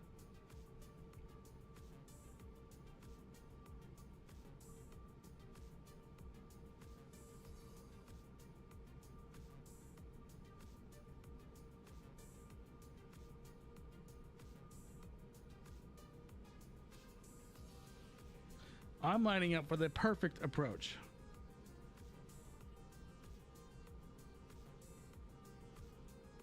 American 5672, turn left, heading 020, descend and maintain 7,000.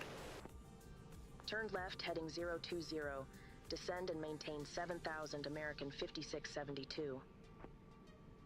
American 5672, turn left, heading 360, intercept the 27 center localizer, descend and maintain 6,100. Turn left, heading 360, intercept the 27 center localizer, descend and maintain 6,100, American 5672.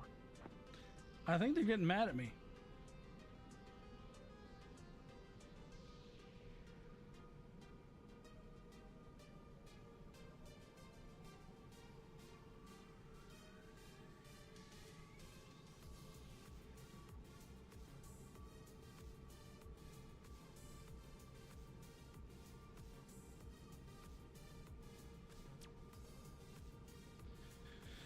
All right, and it's a busy airspace.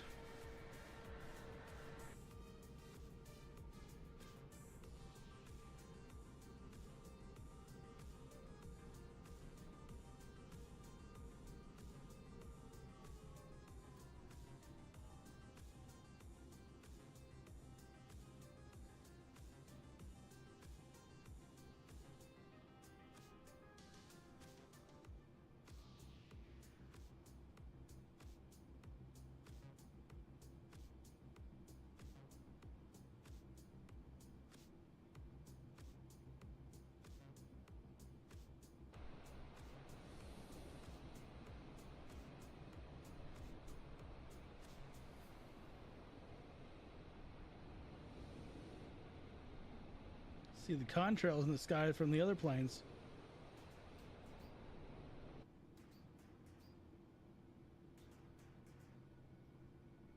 All right, we're turning for our approach.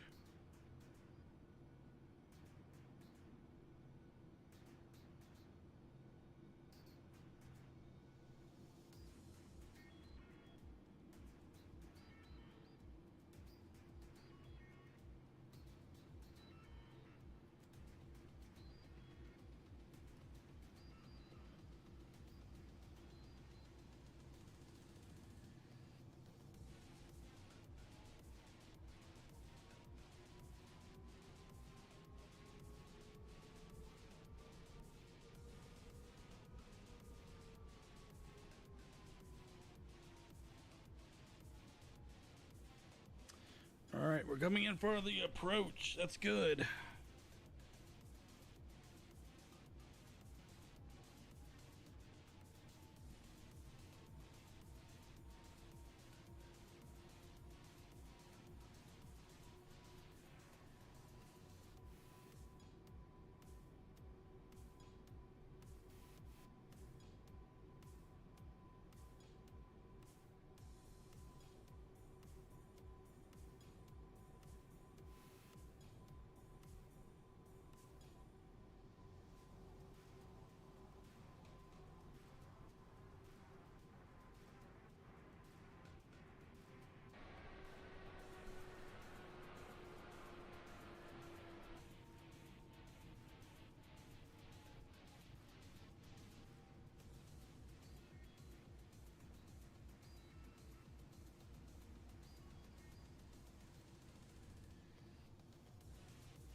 All right.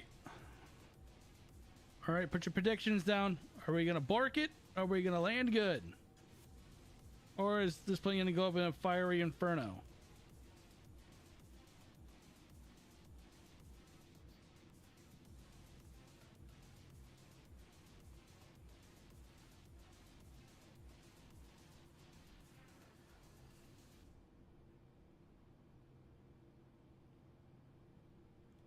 Traffic coming in behind us. Downtown Chicago.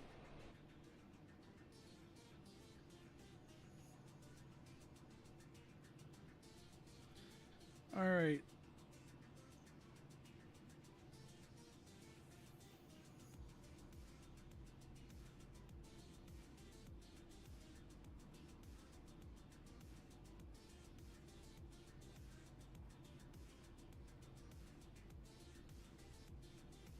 Runway's dead ahead.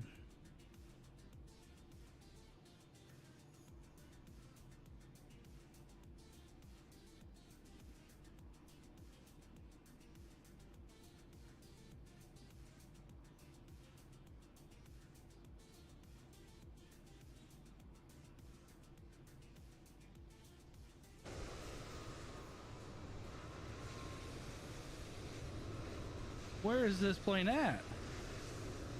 Oh, it's right there.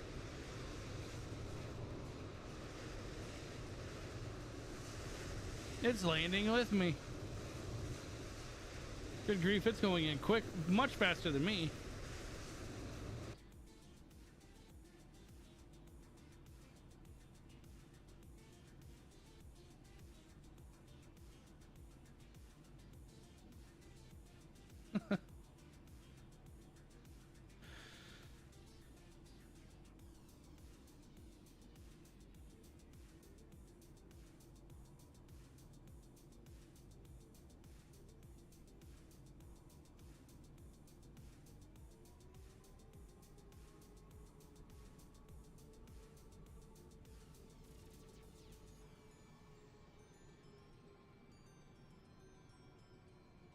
All right, we have ILS's turned on.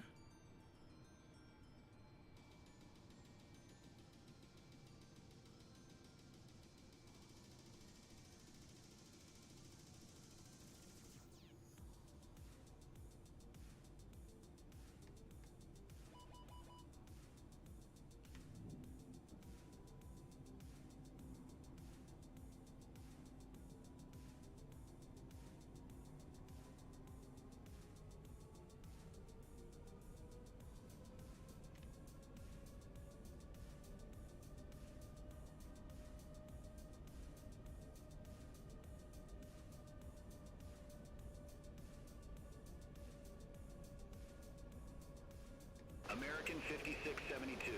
Airport is at your 12 o'clock 15 miles. Report the field in sight.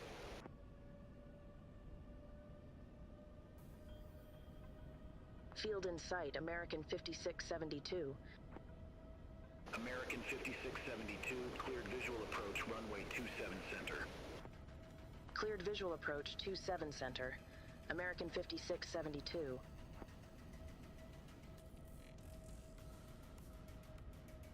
All right, let's butter it. Let's butter this bread.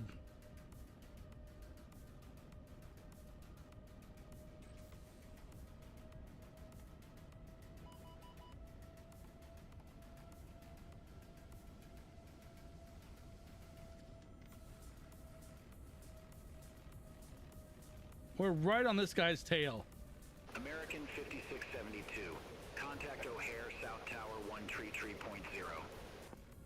Contact Tower 133.0, American 5672. O'Hare South Tower, American 5672, visual runway 27 center. American 5672, O'Hare South Tower, continue. Wilco, American 5672.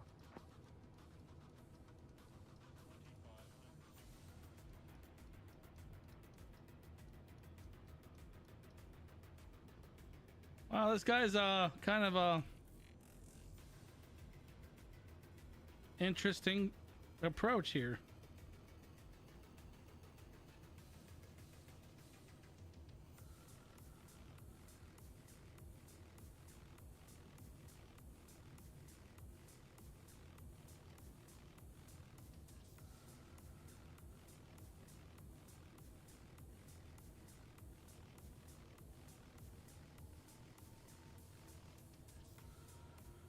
Waiting on them to tell me. I don't know why I stopped getting messages on my OBS. Oh, that's all right. I saw what you said. Nope, they're not going to give me a go around. Not yet.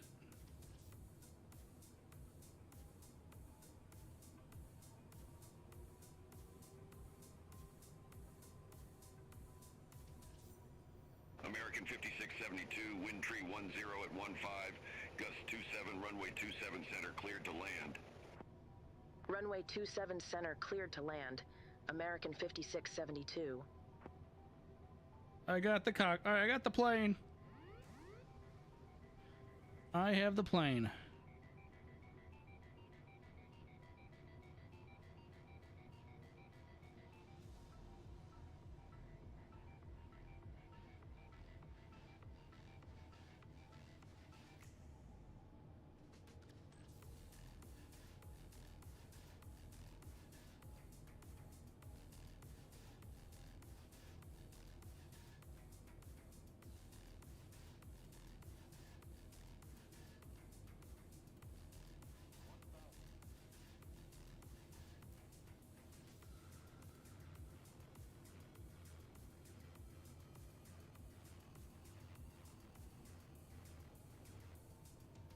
Yep, no, they don't do that yet. That's a future update.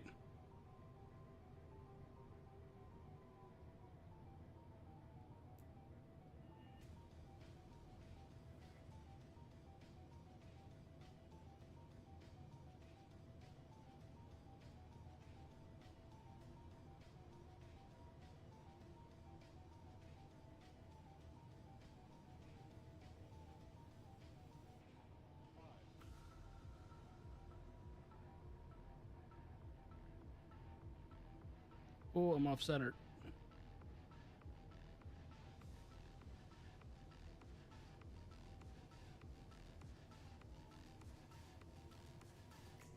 Oh, I'm way off center.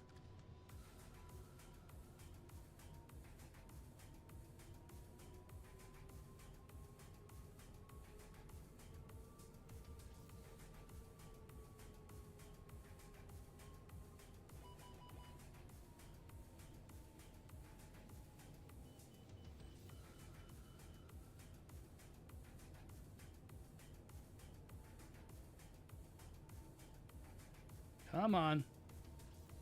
Oh, I'm floated it.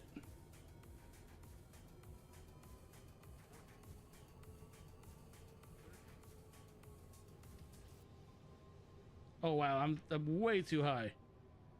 And too far to the left again.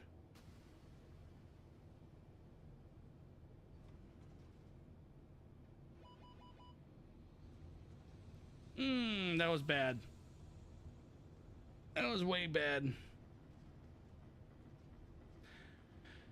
Not my best landing. I was coming in pretty good, and then it just got away. Exit left at Victor Victor. Exit left at Victor Victor. American 5672. It just got away from me. Right at the end, it got away from me.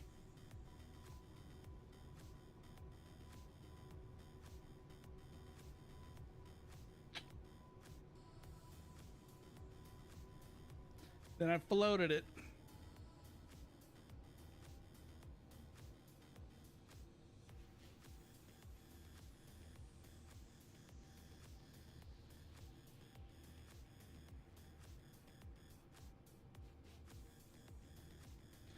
Yep, I can't. American 5672, contact ground 134.15.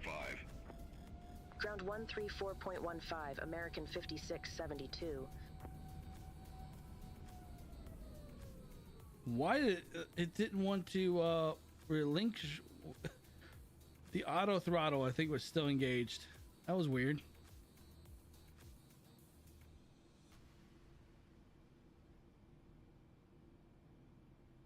Oh, the crappy landing.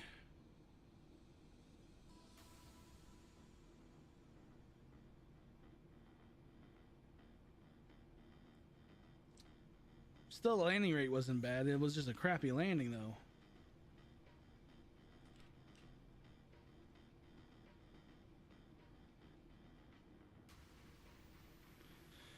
All right, let's go and check how bad it was. How bad is the damage?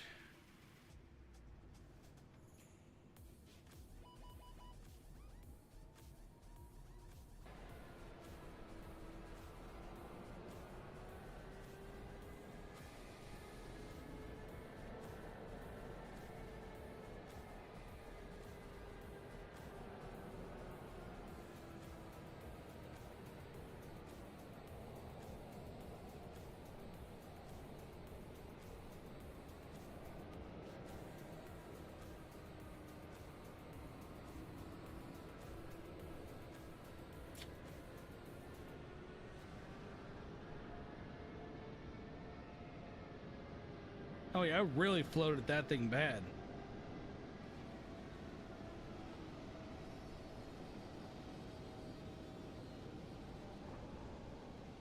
And bounced it. Oh, did I bounce that sucker?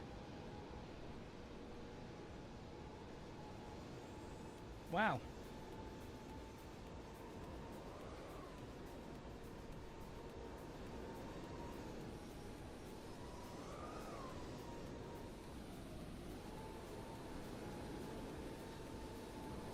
Boy, did I bounce that sucker.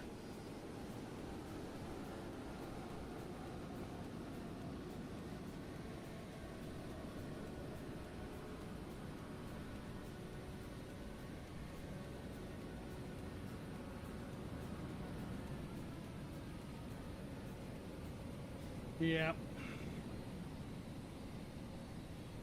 Oh well. We live to fly another day. So, hope everyone enjoyed the live stream. I may do a surprise live stream during the week if everything is, if I don't have anything going on. This was right here where the auto throttle apparently didn't kick off like it was supposed to. Well, yeah. Hopefully everyone enjoys the rest of their evening, morning, whatever it is. So you stupid things, stay off.